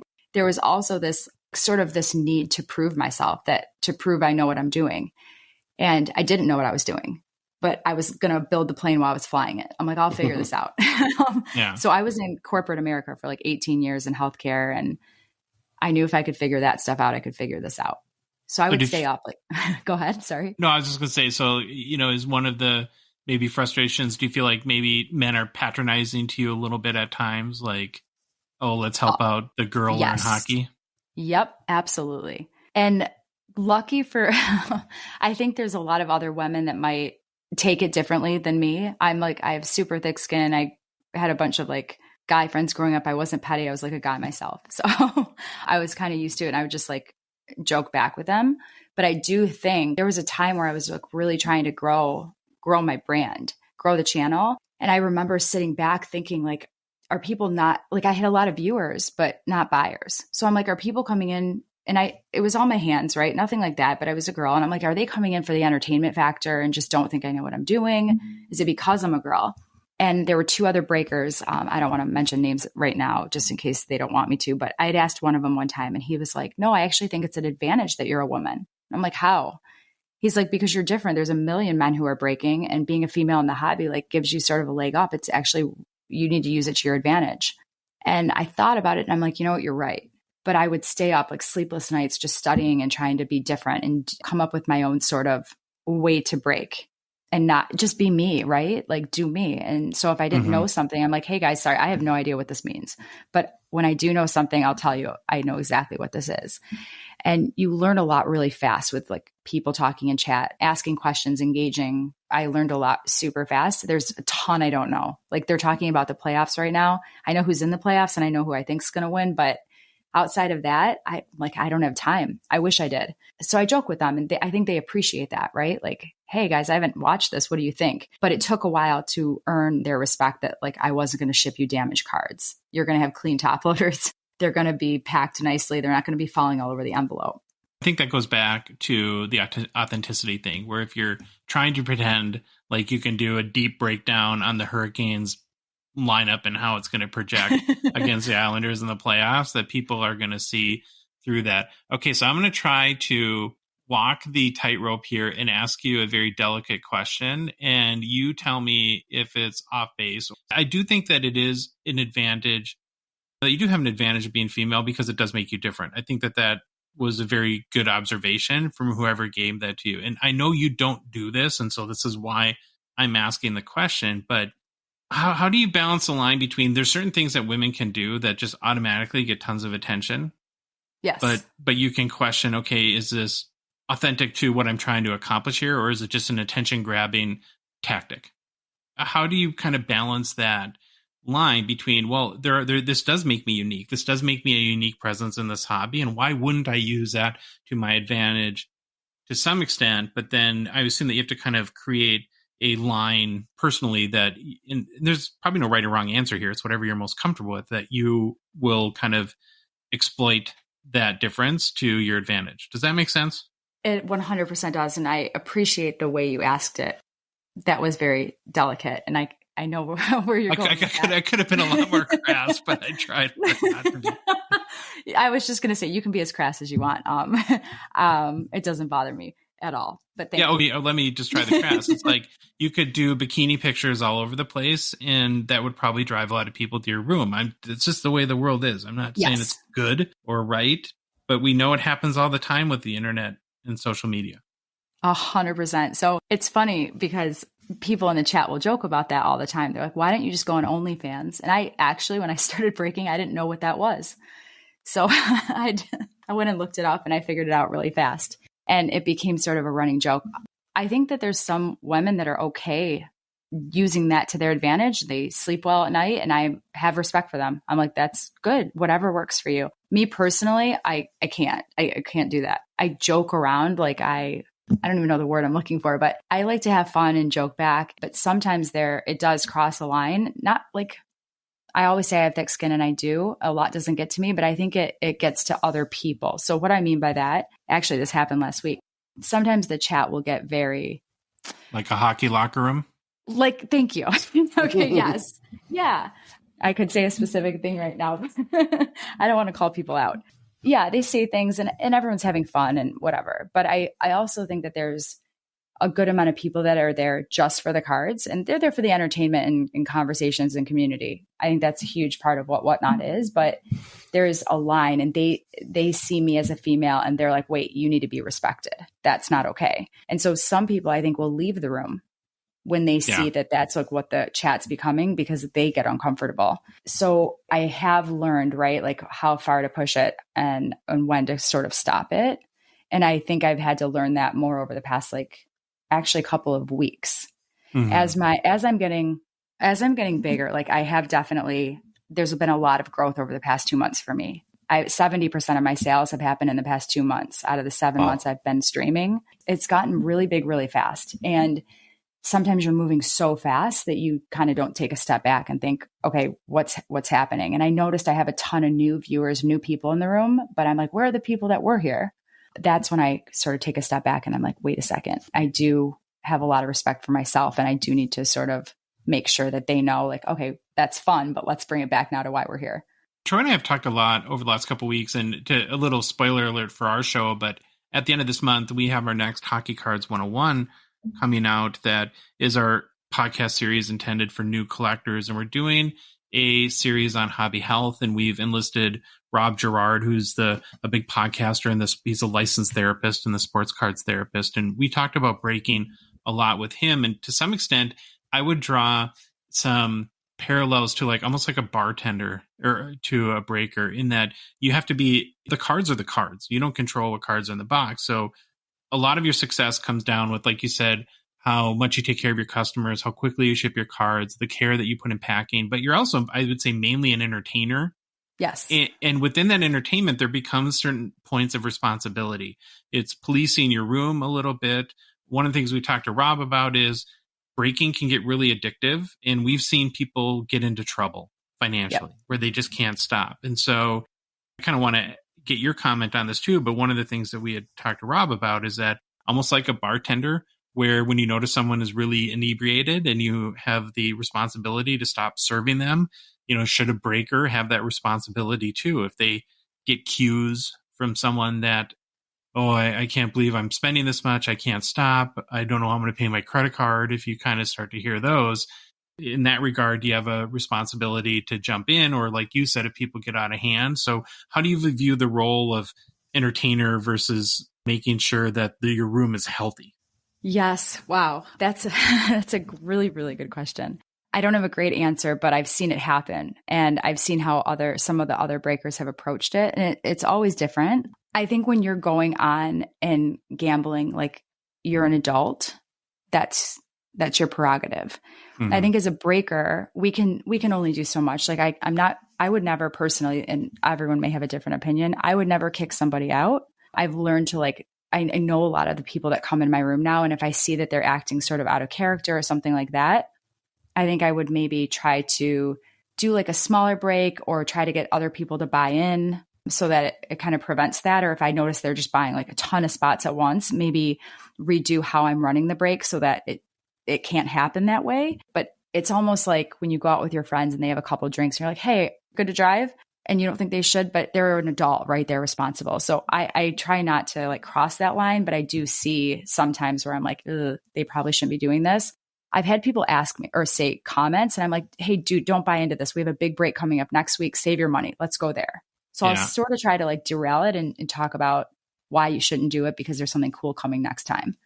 But straight up kicking them out or saying, no. I feel like I can't do that.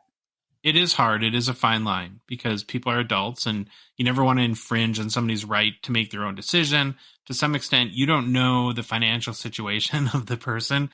They may have bought 50 spots in a row, but have a $4 billion trust fund. So who cares, right? And unless they offer that information, you don't know. And what I like about your response, Moose, and it's very similar to what I've observed in the other whatnot breaker, Breezy, who we've had on our show before, is I think if breakers are very vocal about letting people know that it's okay, you don't have to feel pressure to buy, just hang out, just chat. We like having you here. That you continuously buying is not a requirement of being part of this community. I think that gives people who may feel that pressure, because there is kind of like a weird sort of, you feel part of a group, you feel part of a community. It helps. Everyone wants to belong to something. And so I think with some people, they do have that pressure to buy. And by you saying kind of how you position it to people and how we've heard other people like Breezy position it, I think that maybe can put some people at ease to know that their value to the group is not just the fact that they buy every single break spot. Absolutely. And I've had people come on to me on Instagram and say, hey, I won't be in the show tonight. I've spent a little bit too much. I'm saving up. And I'll say that. I'm like, dude, you don't have to buy. Just come in and hang out. Never, ever feel that kind of pressure. And they're like, oh, really? I'm like, yeah, just viewing, you being in the room and just being a viewer is just as important to me as someone who buys. And so I think you're right. And I think just reiterating that, because I don't think it kind of goes back to expectations and whatnot's all about. Just because you're in a room, it doesn't mean we expect you to buy something at all.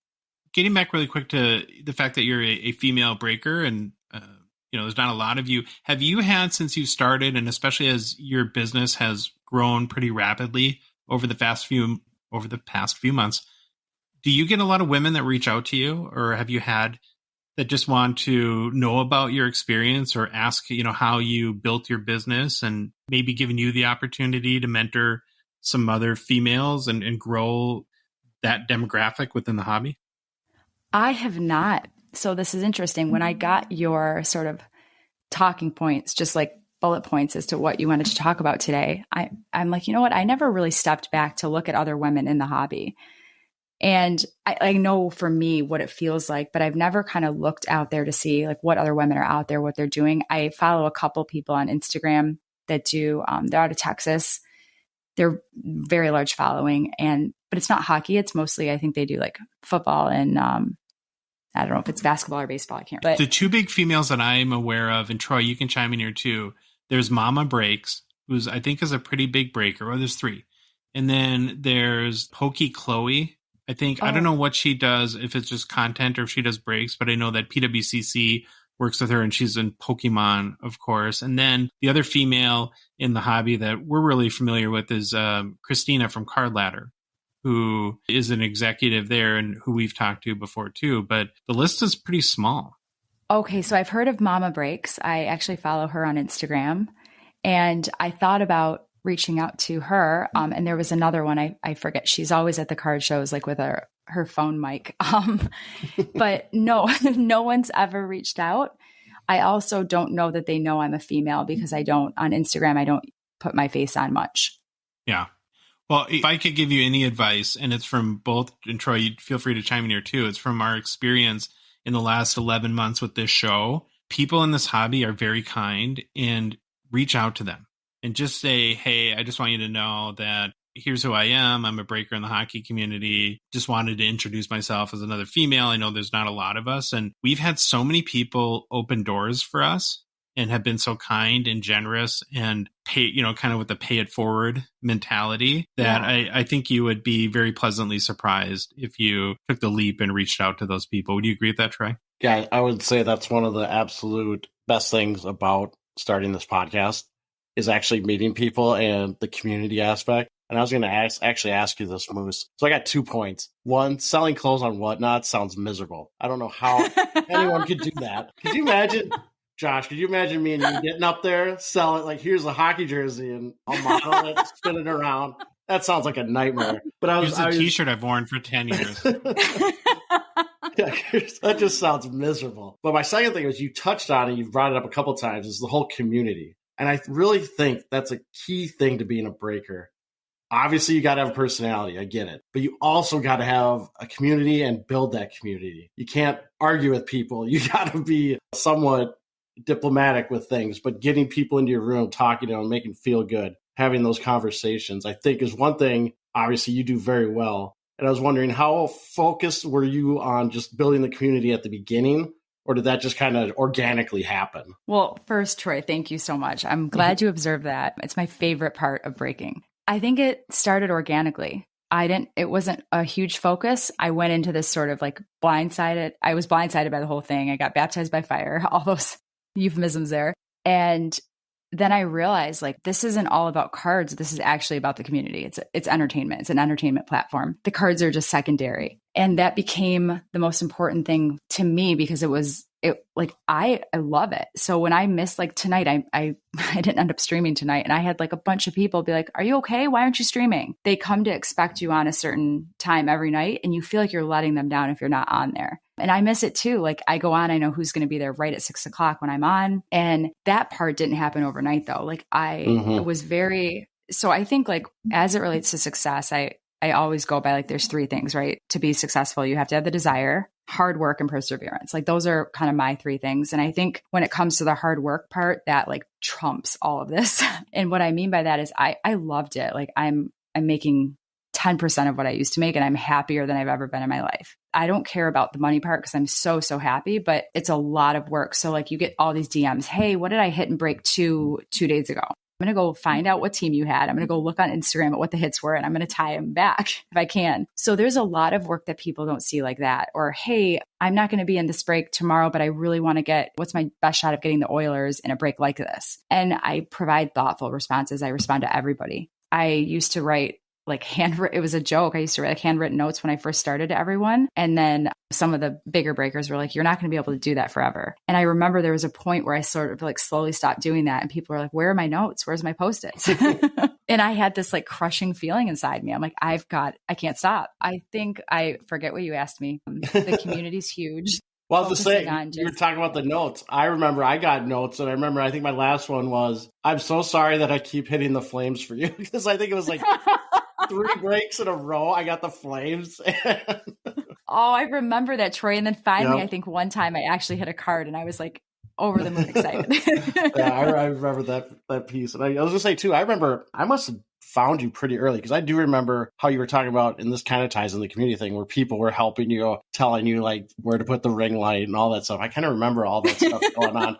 But that's the cool part. Like, we have talked about this on our show. It's like, again, the amount of people we've met when we went to like the Fall Expo, or we actually had we went to a local card shop last week, and someone there heard us talking and came up to us and said, "Hey, I listened to your show and I love it."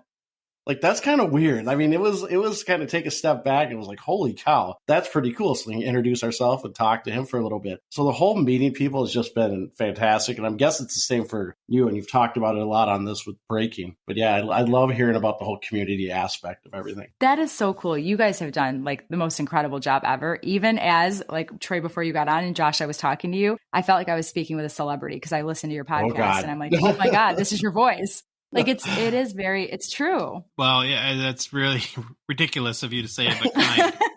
And I was really identifying with you as you were talking about those personal touches and writing out those notes. And it is a really delicate balance for anyone, because cards to some extent are a commodity, or even like for what we do, the information is free. And what was funny, so we had, when Troy was on a daddy-daughter trip in New York City, we had Neil, who does podcasts, and he's another one of our kind of patrons at our Discord. He filled in for Troy, and he couldn't believe how much work our show is, because it's about 15, it's twice a week, and each show is about 15 pages worth of notes, single spaced, and then we record the episode and we spend hours editing. I think what it comes down to, and where I'm again kind of connecting with what you're saying in your approach, is that we feel that anyone that takes 2 hours to listen to this dumb show, we have such a responsibility to them to not only have the best possible information we can have, but then the best possible presentation that we're able to do to honor the time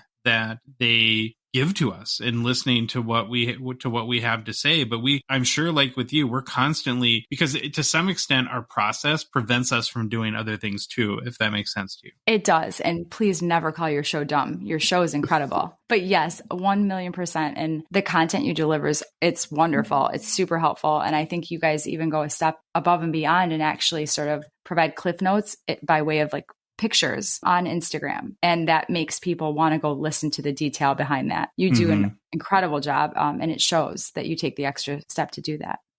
Well, wow, geez, you might have to call us every morning and give us a little pep talk to get through the day, because that's really kind for you to say. So I want to kind of close. I want to end our conversation talking a little bit about the hobby and cards and kind of what the future holds. But I do have a couple more questions on breaking itself. If somebody were to come to you tomorrow and say, "Hey, I'm thinking about getting into breaking," give me some tips on kind of what makes a successful breaker. What would you say? Oh, I thought your question was going to be, what should I tell them? And I was going to say, run fast, far away. So I actually get asked that question all the time, which is, and that's one of them. Hey, I want to get into breaking. Can you help me? I think I'm going to answer your question, I promise, but I have the floor, so I'm going to say something. Oh, go for it. Yeah, Mike is yours. I wish that no one handed me a book to do this, right? I think this generation, people just want you to hand over a book and here's the answers, go ahead and do it. It's really, really, really hard. I think to be successful, going back to your question, the most important thing is like being authentic, being you, and doing it for the right reasons. There's a lot of people, I think, that just watch breakers and they're like, I can do this. This is easy money. No problem. I want to start making money. I have a ton of cards and I want to flip these and then I want to break. It looks really fun. What they don't see is everything that goes on behind the scenes. And it sounds like this resonates with you too. I would say breaking is like 5% of the work. That's the fun part. That's the part that doesn't feel like work. So to be successful, I think you have to be consistent. Going back to like my success factors, right? Like desire, you have to want to do it for the right reasons. Sorry, ignore my consistency for a second. You have to want to do it for the right reasons, being passionate about it. And I don't think you can do it just to make money, because that's going to die really fast. They say if you have a job that you love, you'll never work a day in your life type thing. And I'm going to be cringy for a second, but it's true. I think also like the hard work part. So you can't just like get a printer, get a light, get some boxes and think your break's going to fill. I observed for, like I said, for like 6, 7 months, 8 months before ever breaking. I watched how different breakers did it. I figured out pricing that made sense for me. I would like play with Excel and do all these different things. I just didn't ask someone like, hey, how do you price your breaks? You have to, everyone prices them differently in a way that works for their lifestyle. So I think it takes a lot of work to be successful. You have to figure out, what do I need to make this make sense for me? What kind of time do I have? How can I be consistent? Because if you just go on ad hoc whenever you want, people don't know when to expect you. You have to be like a TV series. I know every Monday I'm watching Yellowstone at I don't even know what time it goes on anymore, but I think you have to set those expectations so people know when they can find you.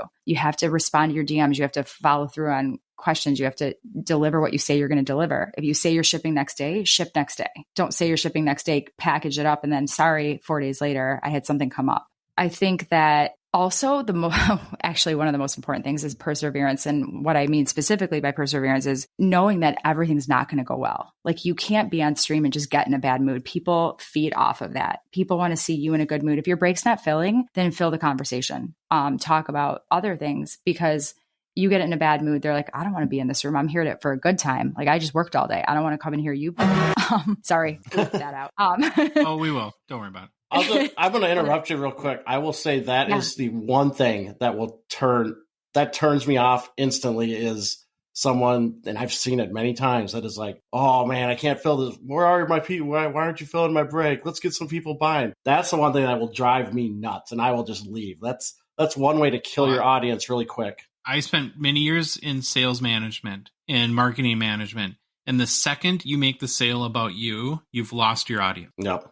It can never be about you. It has to always be about them, whether you're sitting in that room for 7 hours to fill your break or not. That's not anybody's problem but yours. That's exactly right. And I'm not great at this. I'm not good at it. I find myself being like, does this break suck? Do you guys hate this? Like sometimes I do put a break on the table, no one buys, and I take it off and do something else. And all of a sudden it fills quickly. So I do ask those questions, but sometimes it's a slow night. Yeah, but that's just getting information for your break. That's like, you're not complaining about it. You're just like, is this terrible? Did I just screw up on this? And people are pretty honest. They'll be like, yeah, I don't see the value in that. Let's move on to something else. Sure. And just hearing your response made me kind of think of another question for you too along these lines. Was it hard at first, or did you feel, because I'm just kind of projecting what I would feel like if I was in your situation, where you get into a break and you're now 3 boxes deep and there's literally nothing that you've pulled? Was there a certain anxiety that was built at first in that? And like, oh, geez, what are people thinking?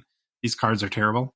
Oh, that happens all the time. And I get in a very bad mood because I want to please people. So when I first started, actually, if that would happen, people would make fun of me, but they'd be appreciative. But I would be like, I can't do this. I'm throwing in a box. And I would literally throw in like a retail box or a few blasters.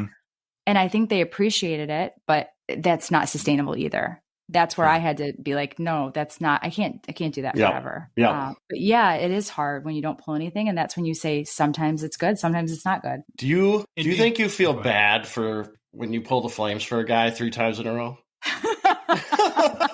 Dude, I can't make this up. When I pull a bad team for someone, it's like they get the same bad team. Yeah, it's like it's a run-on streak. I was actually I do have a serious point, and I was really curious to hear your answer on like getting into breaking and how some people just want this book, right? They want the book and they can read it and they can go. And I was going to tie that back to hockey coaching because I coach goalies at Minnetonka High School. And I haven't seen this with my Tonka goalies, but when I've done summer clinics around town, there's a big problem that USA Hockey sees with goalies nowadays, how they want to be basically told what save to make. And it's kind of that, I know I sound like old man yelling at the sun, but it's the same kind of thing. They want all the answers right there. And it's like, no, I can't tell you that. You have to make that decision. It goes back to the whole card. It's the card catalog problem, right? When we were kids, I had to find a book. I had to go to the little card catalog, search through that sucker, find the number, go to the shelf, grab the book. Now it's Google, boom, bam, I have that book in 30 seconds. Again, exactly. old man yelling at the sun, I know.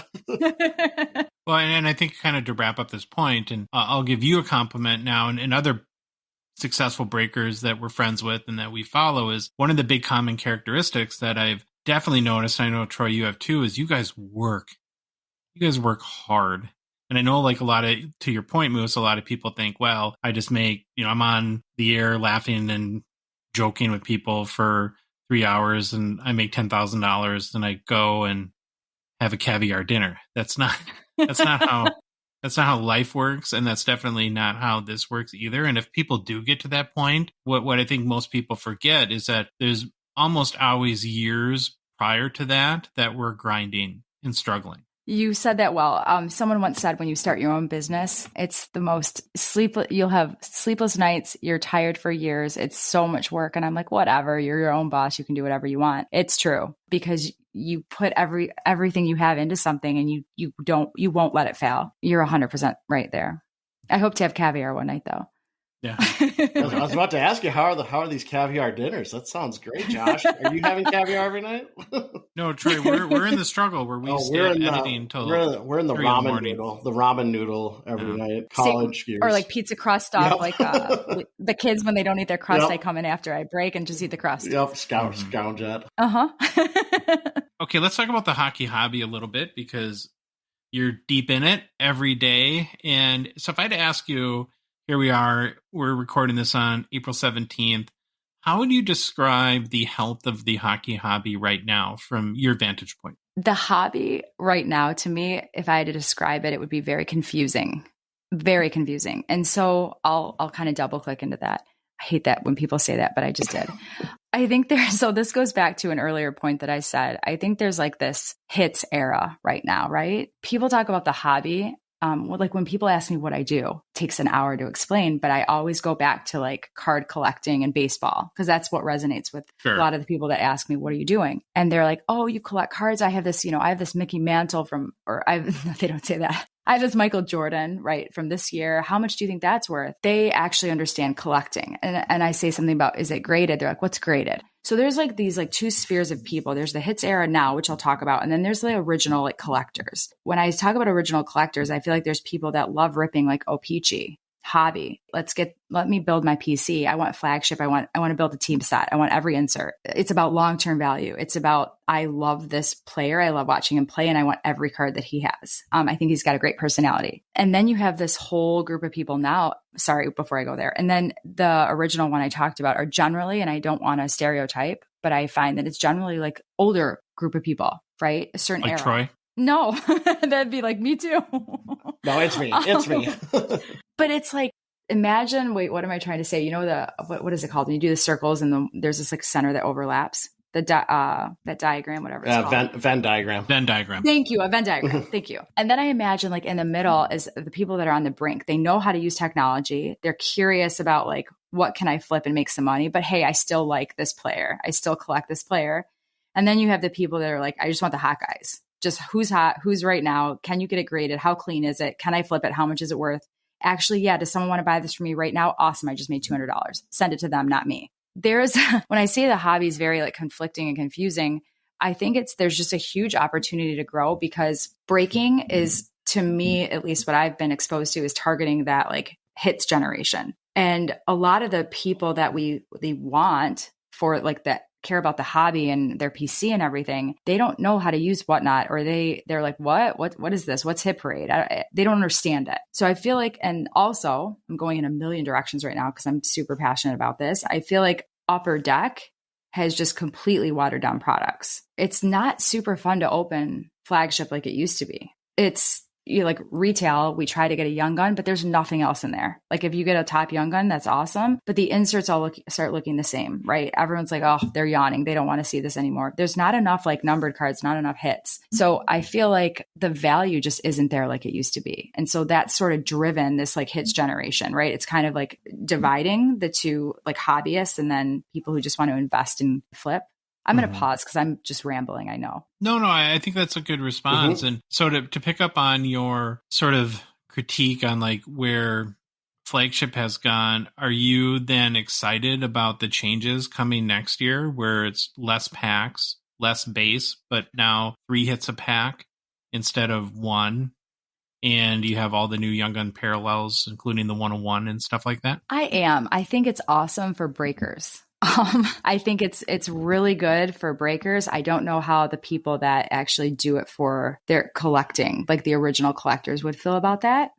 I think that they might be disappointed. I also think prices are just going to keep going up, right? So I hope the value's there, because right now, to your point, when you were ripping open all those packs, I yell at my kids all the time when they want to go buy a box. I'm like, you cannot get your money back. You just can't. They're like, Mom, I can. I'm like, you can, like 1 out of 100 boxes. You're just not. I break boxes every day. Like, they're made for breakers now. And so as long as the value's there, but if it's like, this is a bad analogy, but like Clear Cut, when that was out, you pay $110 a box. I don't think I opened one card that was over like $40. That's the ultimate gambling product. You can literally get a $2 card in Clear Cut, but then people think, there's the Wayne Gretzky autos too, of course, that are very rare, but that you can strike it big. Now, somehow Troy broke even on both boxes that he opened, which but I broke dead even. Miracle. Dead even. Both cards sold for literally box price plus maybe $5, and they were both within $2 or $3 of each other when I sold them. And I don't feel so bad about the Flames then. We're good on the Flames. Yeah, there you go. I shouldn't feel bad. I can understand and appreciate what you're saying about kind of feeling like boxes may have gotten watered down, but there is a delicate balance now. I'll have a little empathy for Upper Deck and just the hockey market in general, that everybody wants to get great, awesome, exciting, valuable cards. But if boxes were just full of great, awesome, exciting, valuable cards, there wouldn't be any scarcity or rarity. So it is kind of, don't you think, a delicate balance between the two? And maybe to your point, the balance is too far to one end. But to me, that would be a really tough job working at Upper Deck, trying to figure that out. Yeah, I think, no, you're right. You're 100% right. And here I go talking out of both sides of my mouth. But I think that that's accurate. I think that the balance would be more numbered cards or different inserts. Yeah. Like even in retail, there's nothing. We literally open retail, like breaking, just to see if we can get a young gun, and it doesn't add a ton to the break. But outside of that, it's like not exciting at all.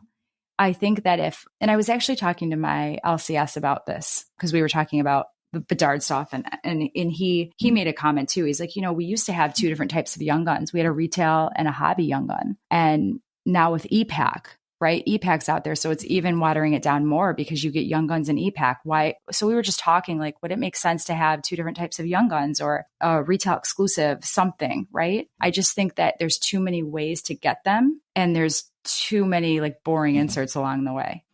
Well, and then that's to our point. In Upper Deck, I think there's been a number of really good inserts this year. You've had like the 16-bit, you have population count and flagship. So they are doing a work there. And the other thing that we know about Upper Deck is these products are built like years in advance. So anything that idea today isn't going to come out for a couple of years. But one of the big opportunities that Troy and I see for Upper Deck is the product that's coming out in a couple of days now is SP Authentic, in that we've long lobbied for a big insert for SP Authentic, almost like a downtown, like you see in basketball and football, or Color Blast, like from Panini, because as much as we love that product, if in the 3rd pack you open up your Future Watch Auto and it's not a great one, it's like the whole box is like, what's the point of, it's almost, unless you end up with a hot box like we had last year where there'd be multiple autos or something like that, it's really, we felt like missing that second chase. 1,000,000% agree with that too. I think SP Authentic is one of my favorite products. Absolutely love it. But so when I equate it to breaking, but when we break, there's usually, we hope there's 2 on average, right? Autos. Mm-hmm. And we sweat those. Once we get those and they're in front of us and we're sweating those, the whole rest, everyone's like, can we just speed rip it? There's nothing exciting after you get those. So I don't disagree with that. I think that'd be really, really nice to have another insert in there. So you talk about the hits generation, and I can imagine that whatever that percentage is today is going to quintuple next year when Connor Bedard cards hit the market. Are you already thinking about kind of how you're going to prepare for that, and how you're going to really try to help satisfy the demand that collectors and people that want to participate in breaks are going to have for his cards? So I started, and then I found out that Bedard's not going to be in Series 1. And that was, I didn't know that. I found out a few weeks ago, 3-4 weeks ago. And that was shocking to me. So I'm like, I have time, but I am worried that they're going to print so much of it. I think that everyone has seen what happened with McDavid, and Bedard is just being compared to McDavid all the time. And so they see the value. I'm scared they're going to print so much Bedard. When I look back and look at Sider and Raymond, like what their young guns were when they first came out and what they are now, they started at like $100 when we were first pulling them. And now you can get them for, $20, $30. Same with Benier is already sort of dropping, and he's a stud. He's so good. So I worry about overprinting Bedard. Yeah, I haven't thought like too much about it because I'm curious to see what Upper Deck will do. But my gut tells me they're going to hike the prices way up, overprint, but there'll be huge demand. I mean, everyone's going to want to see Bedard. They're going to want more. I've seen in multiple places that he's going to be Series 2 in the past week. And one of them, and I can't even confirm this. I haven't asked Billy or Tony or anyone at Upper Deck, but it was in a blowout forum. Some guy who apparently I'm not for sure, is with Upper Deck, saying that he would be Series 2 as well, and that they're going to go with holdover rookies for Series 1. But for what it's worth, Troy, we have seen, so let's assume for 1 second that Bedard is Series 2. We have seen presale pricing right now for Series 1 is $120 a box. Oh, so okay. That's you can get that on David Adams today. You can pre-order it. So that gives me a little bit of hope that it won't get out of hand, but we'll just have to see. If Bedard is Series 2, it'll be about a year from now that he's out. And it doesn't all it'd be interesting to get both of your opinions on this. But if he does end up being Series 2, do you guys think that's a mistake on Upper Deck's part? Would it be strategically better for him to be in Series 1? Moose, why don't you go first and we'll get Troy's? I'll be honest, Josh. So I'm fairly new to this, right? So I haven't been around enough, to have a super educated opinion on what that would do. I think there's going to be enough good players for Series 1 that it's not going to be a huge issue. But I do think that I think there's this stigma that Series 2, the players just aren't as good, and they're going to lose on a ton of people that want to invest right now in Bedard. Like a little bit, Moose, like the pros and cons would be Series 1, you're capitalizing at really the penultimate of demand, right? So the probably the highest part of demand should be right now at the start of playoffs, and then even more so in the beginning of the year as the new season is about to start. And some of the potential consequences of having him in Series 2 are if he gets hurt, like Mitch Grotman just reminded us that Connor McDavid broke his collarbone right away. So what happens if Bedard 3 games into the season gets injured? Right. And what's that going to do for the demand once his Young Guns does come out in Series 2, or if he just doesn't play good? Right, where you wouldn't have either of those concerns if you put them out in Series 1, which is where hope is at its highest for everybody in their teams and favorite players at the beginning of the year. So see, you just taught me something that's critical and actually makes a ton of sense. Like, why didn't I just know that? So do you know what the reason, I'm sorry, I know you want Troy's opinion, but I'm curious what Upper Deck's reasoning is for not putting him in Series 1. I don't know. I don't know if they're trying to... Because Lafreniere was Series 1, right, Troy? And that was kind of the first big super hype rookie, and his cards went crazy. I believe he was Series 1. I think so. It's actually a question that I'm looking forward to asking them. But Troy, do you have an opinion on this? Yeah, I got an opinion because they know that Bedard is going to score 55 goals by the time Series 2 comes out, and they're just going to boxes are going to fly off the shelf. There's a glass. Oh, I'm glass full. I'm not even half full. I'm full. Yeah. Troy's all in on Bedard. I have one more question, then I'll let Troy wrap up, but it's kind of my favorite breaker question. What the heck do you do with all your base cards? Oh.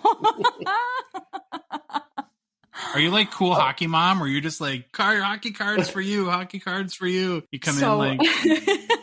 I actually, I used to give them to my LCS, Jason Luton, so Luton's cards and Clausen. And then as I started like ramping up and there were so many base cards, he must have told you to stop. He's like, stop doing this. Well, he got to the point where he's like, hey, you want to put them in team bags? And the kids love them. I was like, more work for me now, all set.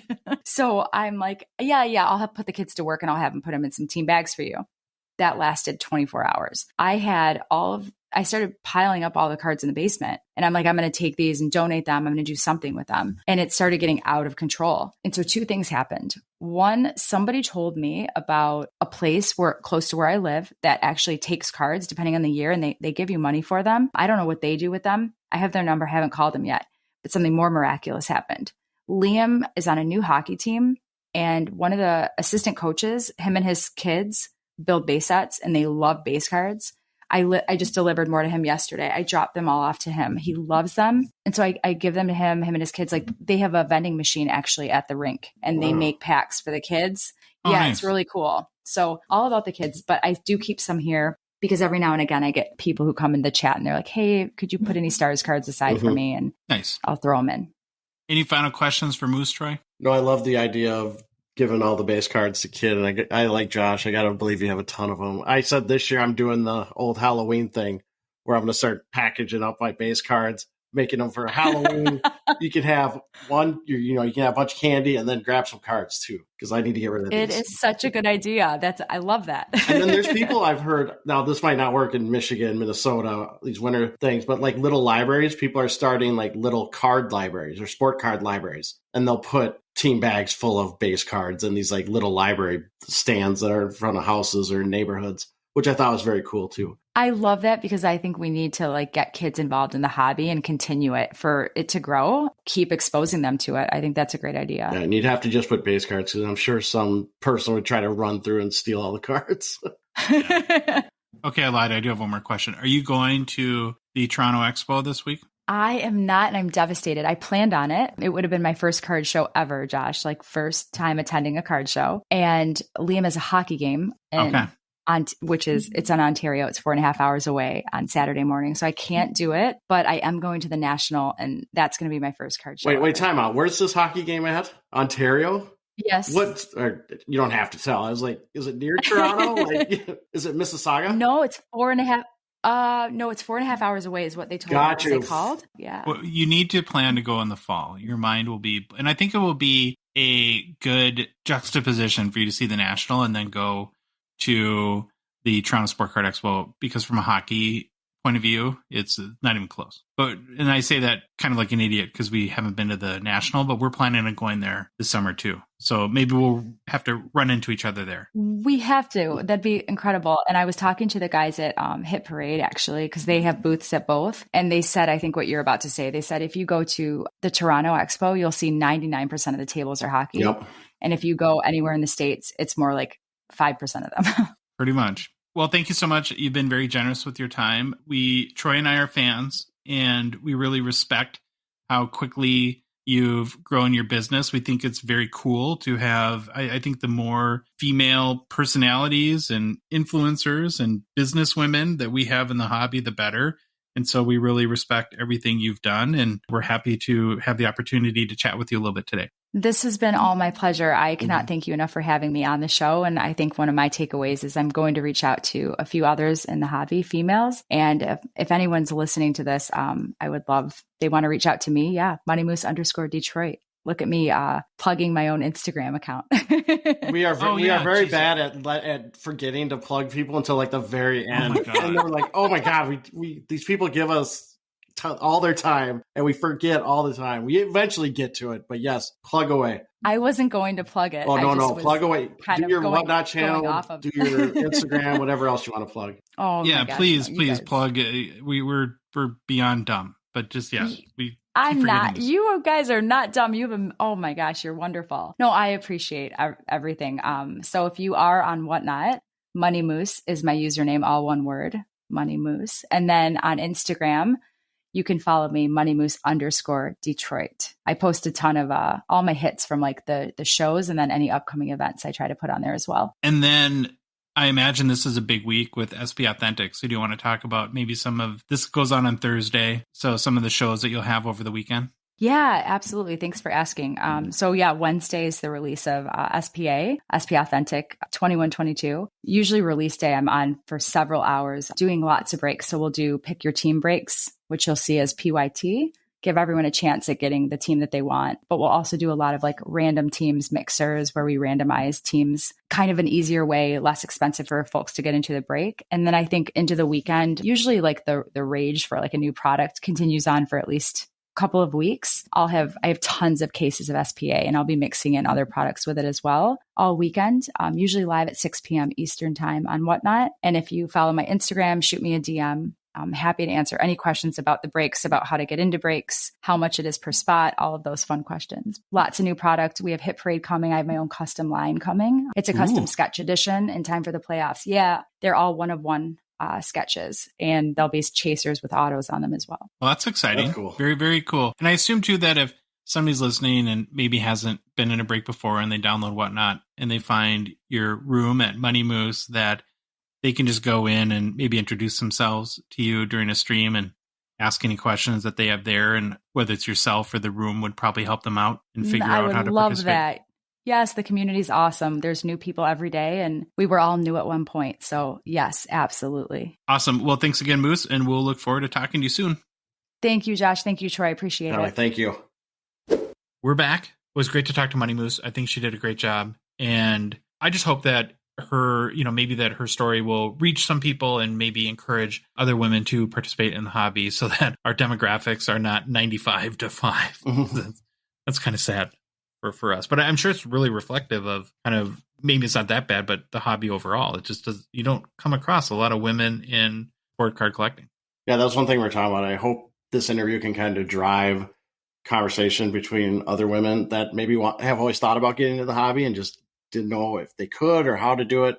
And I think that was really interesting. I also love a lot of the discussion around community, on watching breaks. You don't have to go into a break and buy everything or buy all the time. Sometimes, to me, it's just entertainment. And I'll go on a break and just watch because I want to see some cards get ripped. You don't have to buy. And I love the whole community aspect, getting to know people, talking to them. So I thought that was really interesting too. We've absolutely observed that. And we watch in break rooms a lot without buying because it's a great research tool for us when a set comes out, and we may buy a box or two, but how much of a perspective can you really get on one or two boxes of cards? Well, if we could go in and just see a whole bunch of boxes get opened and how people react to the cards. And so as people that rarely buy, but often just hang out, it is a lot of fun too, and to chat with everyone and answer questions. And like you said, to feel part of that community. So thank you very much again to MoneyMoose. And we, of course, wish her nothing but the best of luck in continuing to build her business. Okay, I want to transition into new product releases a little bit. So 2021 SP Authentic is out. And speaking of observing breakers, I'll be in some rooms tonight, seeing how people are reacting because I was driving all day. Normally, as you know, I'm right there, lickety split at the local card shop when it opens on release day, and did not get my fix today as I'm headed to the expo. You can look forward to probably next week. We'll start to go do some more in-depth reactions to what people are thinking about the cards, what we think about the set. We are also planning on having Tony Sirianni, who's the product manager in charge of SP Authentic from Upper Deck, come on in the next week or so to break down the product. So look forward to that. And just a reminder too, because we're still in this catch-up phase where sometimes people get confused on the rookie class. This is 2021-22. So it's the Caulfield, Zegras, Jeremy Swayman, Troy Skye, Mo Sider, and Lucas Raymond are the marquee rookies from that year. Then, Troy, if you look at what's next, because I'm never satisfied, right? Isn't it sad how my mind works? It's like release day for SP Authentic, and I'm like, well, what's coming out after? I haven't really dug or asked many questions because I've been super busy, but I just went on to like David Adams and looked at their pre-sale list, and right now there are 4 products with a holding date of next week already. And as of last night, there are no checklists for any of these, but so it could be 2022-23 Synergy, which I doubt because Synergy just came out. Synergy just came out. I can't believe they crazy. Yeah. It would be end of like Groundhog's Day, it would feel like. Then 2021-22 Upper Deck Ice, which might be a little interesting. 2021-22 Premier and Troy. I'm ready. Get ready. I'm ready. Get ready. 2021-22 Stature could be out as early as next week. We'll see. I doubt it. And I love when I do this too, because there are people that are in the know. And about 4 minutes after this podcast comes out, they'll be like, well, actually, it's the Cup from 2027. But we'll get some more info at the Expo this week, and we'll definitely report back. Okay, speaking of the Expo, I'm on my way. You're about to get on a plane very early tomorrow morning. The Spring Toronto Sport Card Expo starts on Thursday for the VIP night. I think the larger shows open Friday, Saturday, Sunday. If you followed our show since really last May when we started, our first kind of big event that we did as a show is we went to the Fall Expo. We had never been there before. As a couple of Minnesota guys, we were shell-shocked. Is that a good way to put it for the first day? Oh, yeah. First 2 days, probably. I was just like, wow. We didn't buy anything the day one. And I think both of us were like, like, well, what did you buy? I'm like, I didn't buy anything. And you were like, I didn't buy anything either. Cause we just like walked around with a dumb look on our face. Couldn't believe how many amazing hockey cards there were. So I'll say it a million times, but if you're from the US or even from Canada and you've never been to an expo and you love hockey cards, you got to find a way to make it, even for a day. I think that you would have an amazing time. One of the things that I'm curious for this spring expo, Troy, is to do the old compare and contrast to fall. I feel like we've heard from a number of people, both probably on air and off air, that maybe the fall is a little bit better. And it is coincided with the start of the NHL season, which is the penultimate hype point of the year, I think, for hockey. And so that makes a lot of sense to me. But in saying that, though, people do say that the spring show is really good. And so I just am excited to experience that firsthand and kind of get my bearings as far as what the similarities and differences might be, again, between fall and spring. I'm really excited to meet more people. We met a ton of people in fall. Hopefully we can grow some of the relationships, of course, that we're starting to make. And, you know, it'll be kind of fun because we do know more people this time. So we'll have familiar faces to connect with, I think, at the show. I don't know how many people knew who we were back in the fall, or I doubt. Not that we're very well known now, but to me, Troy, that's something that I'm pretty pumped about. And then just meeting any listeners. So I think we've said this a few times, but I do want to reiterate it, that message us over this weekend. If you're going to be at the expo, we want to shake your hand and thank you for supporting us and listening to our show.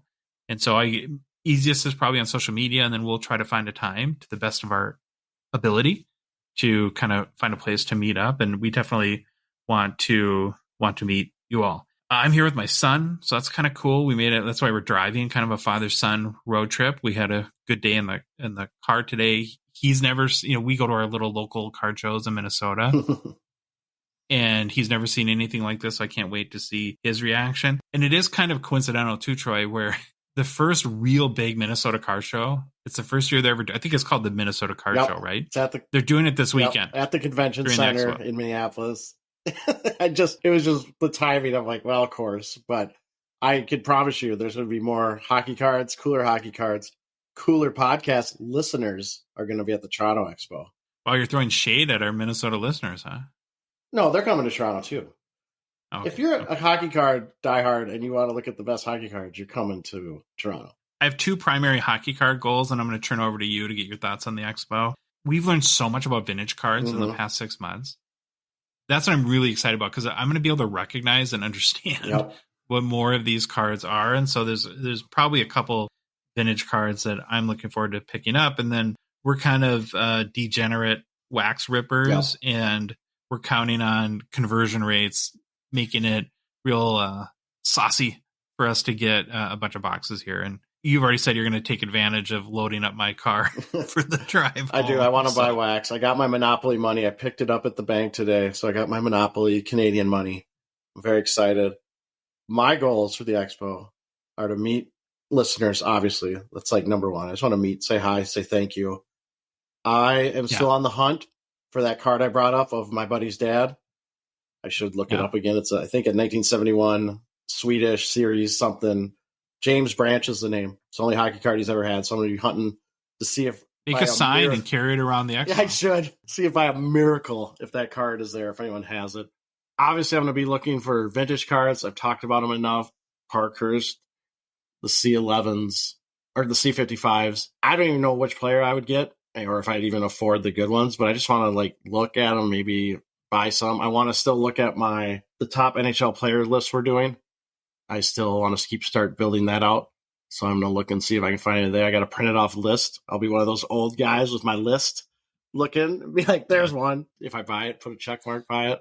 Your eyes are so bad you can't see it. So you got the sheet like 2 inches from your nose. Face. So Pelle Lindbergh's, Mike Bossy's, Ottinger's, all that fun stuff. Wax. Definitely wax. I'm going to be, what's going to be my telling sign if it's as big as the Fall Expo? Just walk in. I'm going to go to that side back wall. That was literally the whole wall was like a wax. It was all wax by some vendor. I don't know who it was. I want to see if they're there again. I don't even know if I bought anything from them. And then another thing I love doing, I loved it when they dropped Series 1, was running around trying to find who had the best price and then buying it there and then watching all the other vendors price match.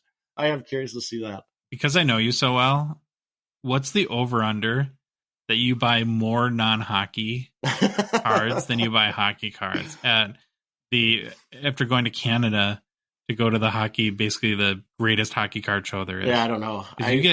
You're like a squirrel, right? It's like, oh, acorn, right? You see, like, you're the man of 8,000 hobbies, and you love every kind of trading card that was ever made. Yeah, and like I'll see the WWEs, or then I'll see remember last time was the X-Files box that I was like, wait, and that sold.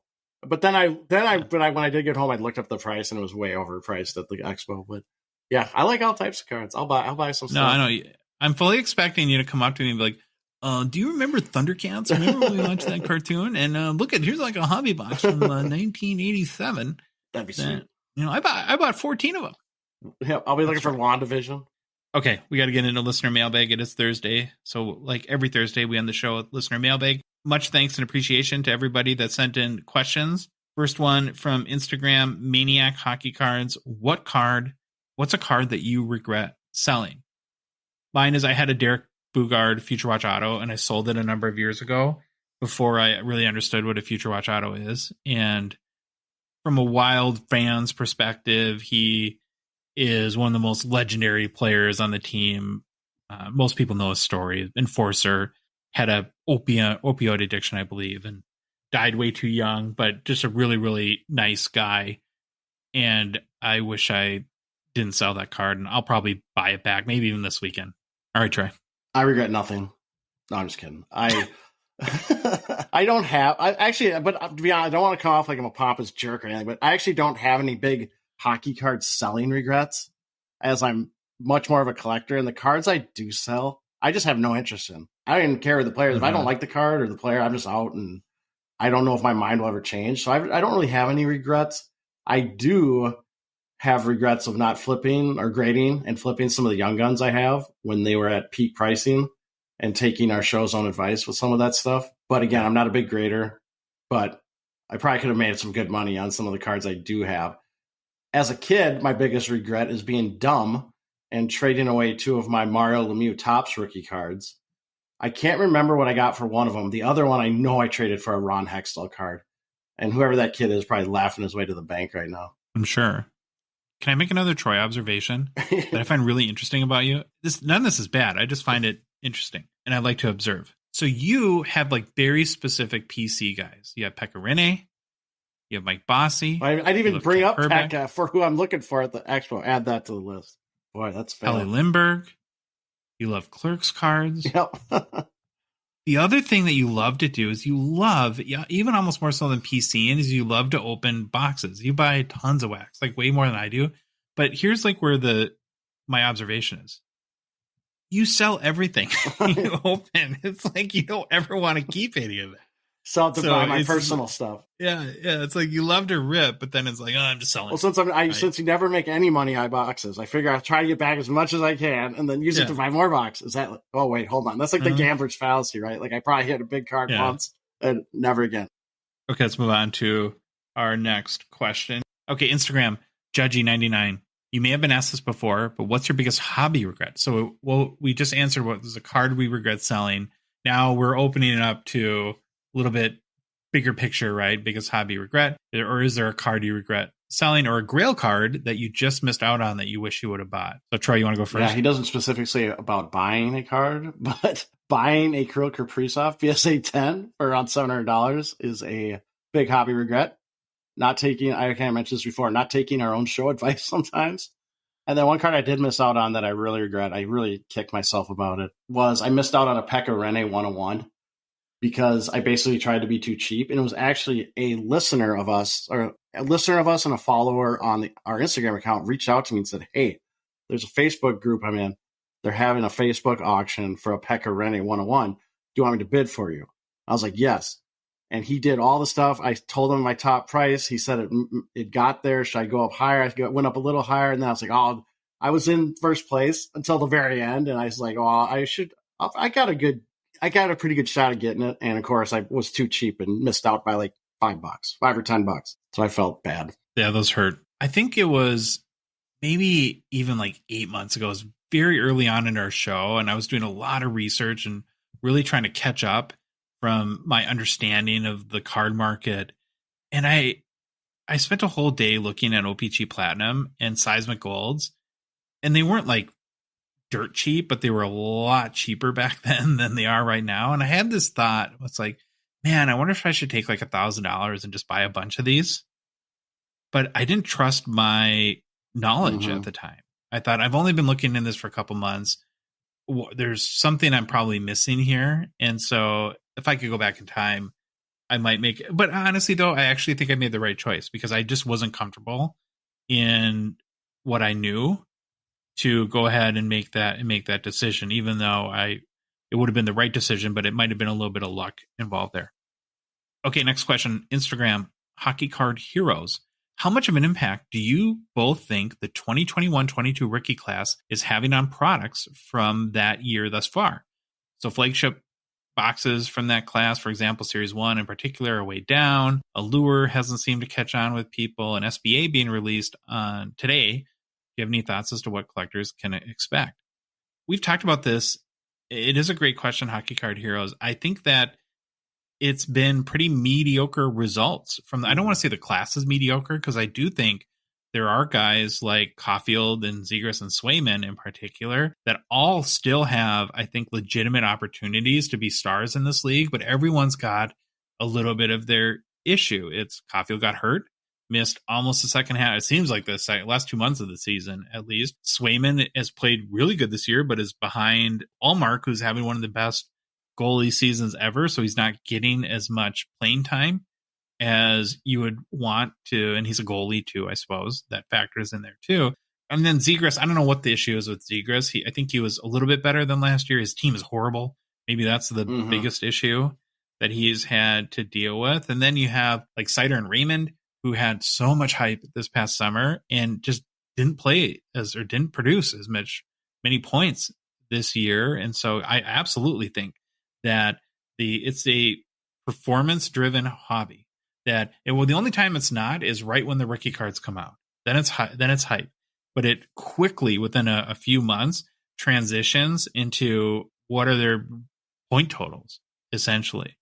And I think that this kind of question brings up a larger point to me, Troy, that I've been thinking about is that, and we think, well, why are Young Guns so expensive out of the gate and then they go down so much? It's because nobody can, I think out of the gate. So like when Matty Beniers, the first 3 weeks, basically his Young Guns was priced as if he's the next Austin Matthews. That's essentially what the price was. And then of course you get these sort of generational talents or superstar level players. We haven't done the math, but it seems like that you get one every, 5 years, 4 years. And so the point is there's not 6 a year that come out, but in that first month or 2 or 3 of a flagship release, we pick out a handful of guys that we sort of anoint just by their price point as they're going to be in that top tier. And of course, what happens is they're not.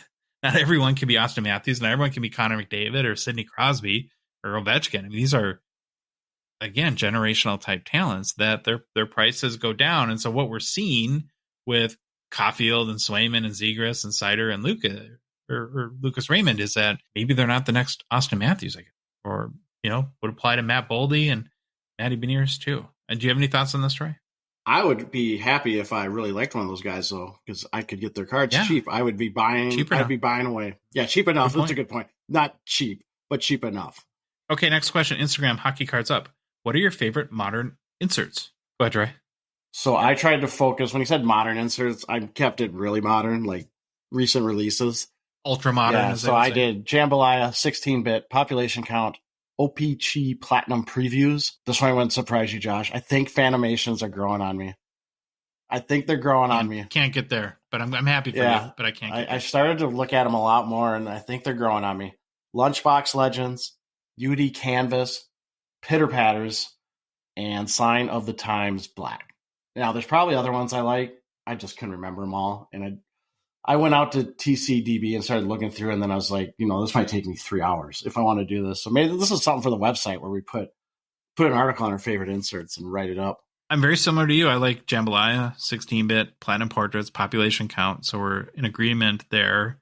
I'm also really digging the new highlighters. Maybe it's because I went super deep day one and way overpaid for my Sidney Crosby orange, which happens. But so those are the ones that I like. Okay, this one from the Hockey Cards Gongshow Discord. And I think it's from H. Stigler. I forgot to write down who the name was, but I'm pretty sure it is. I'm pretty sure it is. I saw it in Discord. Yeah. Has this horse been beaten to death? ? Card quality. The Series 2 Young Guns are terrible. Only one card matters, and UD can't seem to make sure they aren't boned. Why is there a hunt within a hunt already hunting the Young Guns, but then have to hunt one that actually doesn't look like it was cut with a butter knife or dented edges? I totally get that perspective. I don't know if I have a great answer. It's probably how fast that they're trying to print these and how cheaply they're trying to print these. Because, of course, the technology exists to print perfect cards and to pack perfect cards. But I'm sure that what Upper Deck would say is that the expense to do that would make the boxes cost a fortune. And then you have the whole thing of, in the 1950s, cards became valuable because, well, first of all, they weren't printed perfectly either, but then they were mangled and played with and put in bike spokes, the common analogy everyone uses. Well, now we go right from pack to sleeve. And if every card came out of a pack at PSA 10, you might have to ask yourself, too, would there be any value to these cards, especially like a base Young Guns? I probably wouldn't be as much. Now, that's a great argument to have until you've paid $120 on a box and your Matty Beniers Young Guns looks terrible. So I definitely feel for anyone that's having that experience. And I guess the silver lining is that if you're really in on Matt Boldy or Matty Beniers or Slavkovsky or Shane Wright or any of these Series 2 guys, because I think Series 1 and 2 are going to probably have similar gem rates. We'll see how that shakes out. But where cards like a Jack Hughes or Kirill Kaprizov, are really uninvestable cards because their pop counts and gem rates are so high. 3 years down the road, we might see higher values because of the quality issues. But it doesn't feel like there's an easy answer to this question. No, there's not. Have one? I've basically given into the fact that I'm never getting pristine cards out of the pack, and I just live with it. And if I get one, it's a bonus. I will say I'm glad we're not in the era of putting the cards in a concrete mixer and turning them around to do the collation like they did. I think it was Parkhurst, right? Jeremy said that, or someone. Maybe I'm getting my story mixed up. Where they put them in like a big mixing bowl and whatever, spun them around to do the collation. But yeah, it's a great question. We just don't have a great answer. Okay, from Facebook, Tony D. Have you ever seen a McDavid Young Guns printing plate? I have not. I wonder if Upper Deck even has it. And then beyond that, I wonder when they would choose to release it. You'd think it would have to be in the cup. If they have the CMYK McDavid printing plates, and maybe the question comes from, I know that these booklets were like the Kaprizov Young Guns printing plates where I believe all 4 of them were a booklet, right? In the cup this year. I don't know, maybe it is out there and someone will message us. Well, I just Googled it and there's some online. Here's a Young Guns. Is Young Guns printing plates? Here's a base printing plates magenta on ComC. For Young Guns? Yeah, this says Young Guns. Sold out. For Connor McDavid? Yeah, Connor McDavid Young Guns. It's on ComC. It says sold out. So I don't know. I don't know if it's sold, if it's someone faking. And it's a 101? Because there can only be 4. Yeah, I get that turnover. 101, it says it on top of the back of it. What was the release? 2015-16 Upper Deck base. Says Young Guns on the front. Oh, wow. Okay, maybe there's one. I'll have to look into that a little bit more. Yeah, so there's definitely a picture of one as sold on ComC. Don't ask me. I don't know what the history of it is. I don't know if it's real. Looks real. Next question from Twitter, Sebastian Engelhardt. From this point forward, if you were only allowed to collect cards of one retired player and one current player for the rest of time, who would they be? I feel like I'm totally going vanilla ice cream here, but I would probably go with Kaprizov as my current player and Gretzky as my retired player. Pretty boring. Do you have something spicier, Troy? I did. Current would be Jake Ottinger. Retired, I put 2, but I got to select one because he said only one. I would say Bossy because there's more cards of him than my other option, which was Pelle Lindbergh. I'd leave Pekka out, though. I'd probably do Bossy over Pekka and Pelle. Just Bossy's signature is so Pekka's sweet. feelings. Bossy's got that sweet signature. Oh. Last question from Instagram. I got the urge. Is there any way to find out how many non-numbered rare inserts were printed by Upper Deck? Some examples would be from flagship like Day with the Cup, French Young Guns, UD Canvas Black, etc. Well, you can find out the pack odds by looking at Beckett's website or Cardboard Connection or maybe PCDB. They do not publish the print runs of these because Upper Deck prefers people like us don't know exactly how many cards were produced in each release. So that's why they give the pack odds instead. Do you think I answered that in the... Yeah, they give pack odds. I think we have seen examples of where they screw up, though, right? Where they give pack odds and then somehow they do something else. I can't remember the exact scenario. People can like backdoor math into what you think the print run was. Yeah. Mm-hmm. All right. Well, that is our show for this Thursday. If you like the episode, please leave a rating review on Apple, Spotify, or whatever podcast app you listen to us on. If you love the show and will want to support us and chat with us on the Hockey Cards Gongshow Discord server, please consider a $5 a month donation. Join our out of 99 support level tier on Patreon. The link is in the show description for the podcast app you're listening to us on. You could head over to the hockeycardsgongshow.com website and click on the Become a Patron link there. If you want, you can go to the Patreon website at patreon.com and search for Hockey Cards Gongshow. And finally, in our TikTok and Instagram profile, there's a link tree that has the link there. Please follow us on social media. We're on Instagram, Facebook, TikTok, Twitter, and YouTube. And Troy, the Hockey Cards Gongshow podcast is a production of Dollar Box Ventures LLC. We'll chat with you all on Monday. Hope we see a bunch at the expo.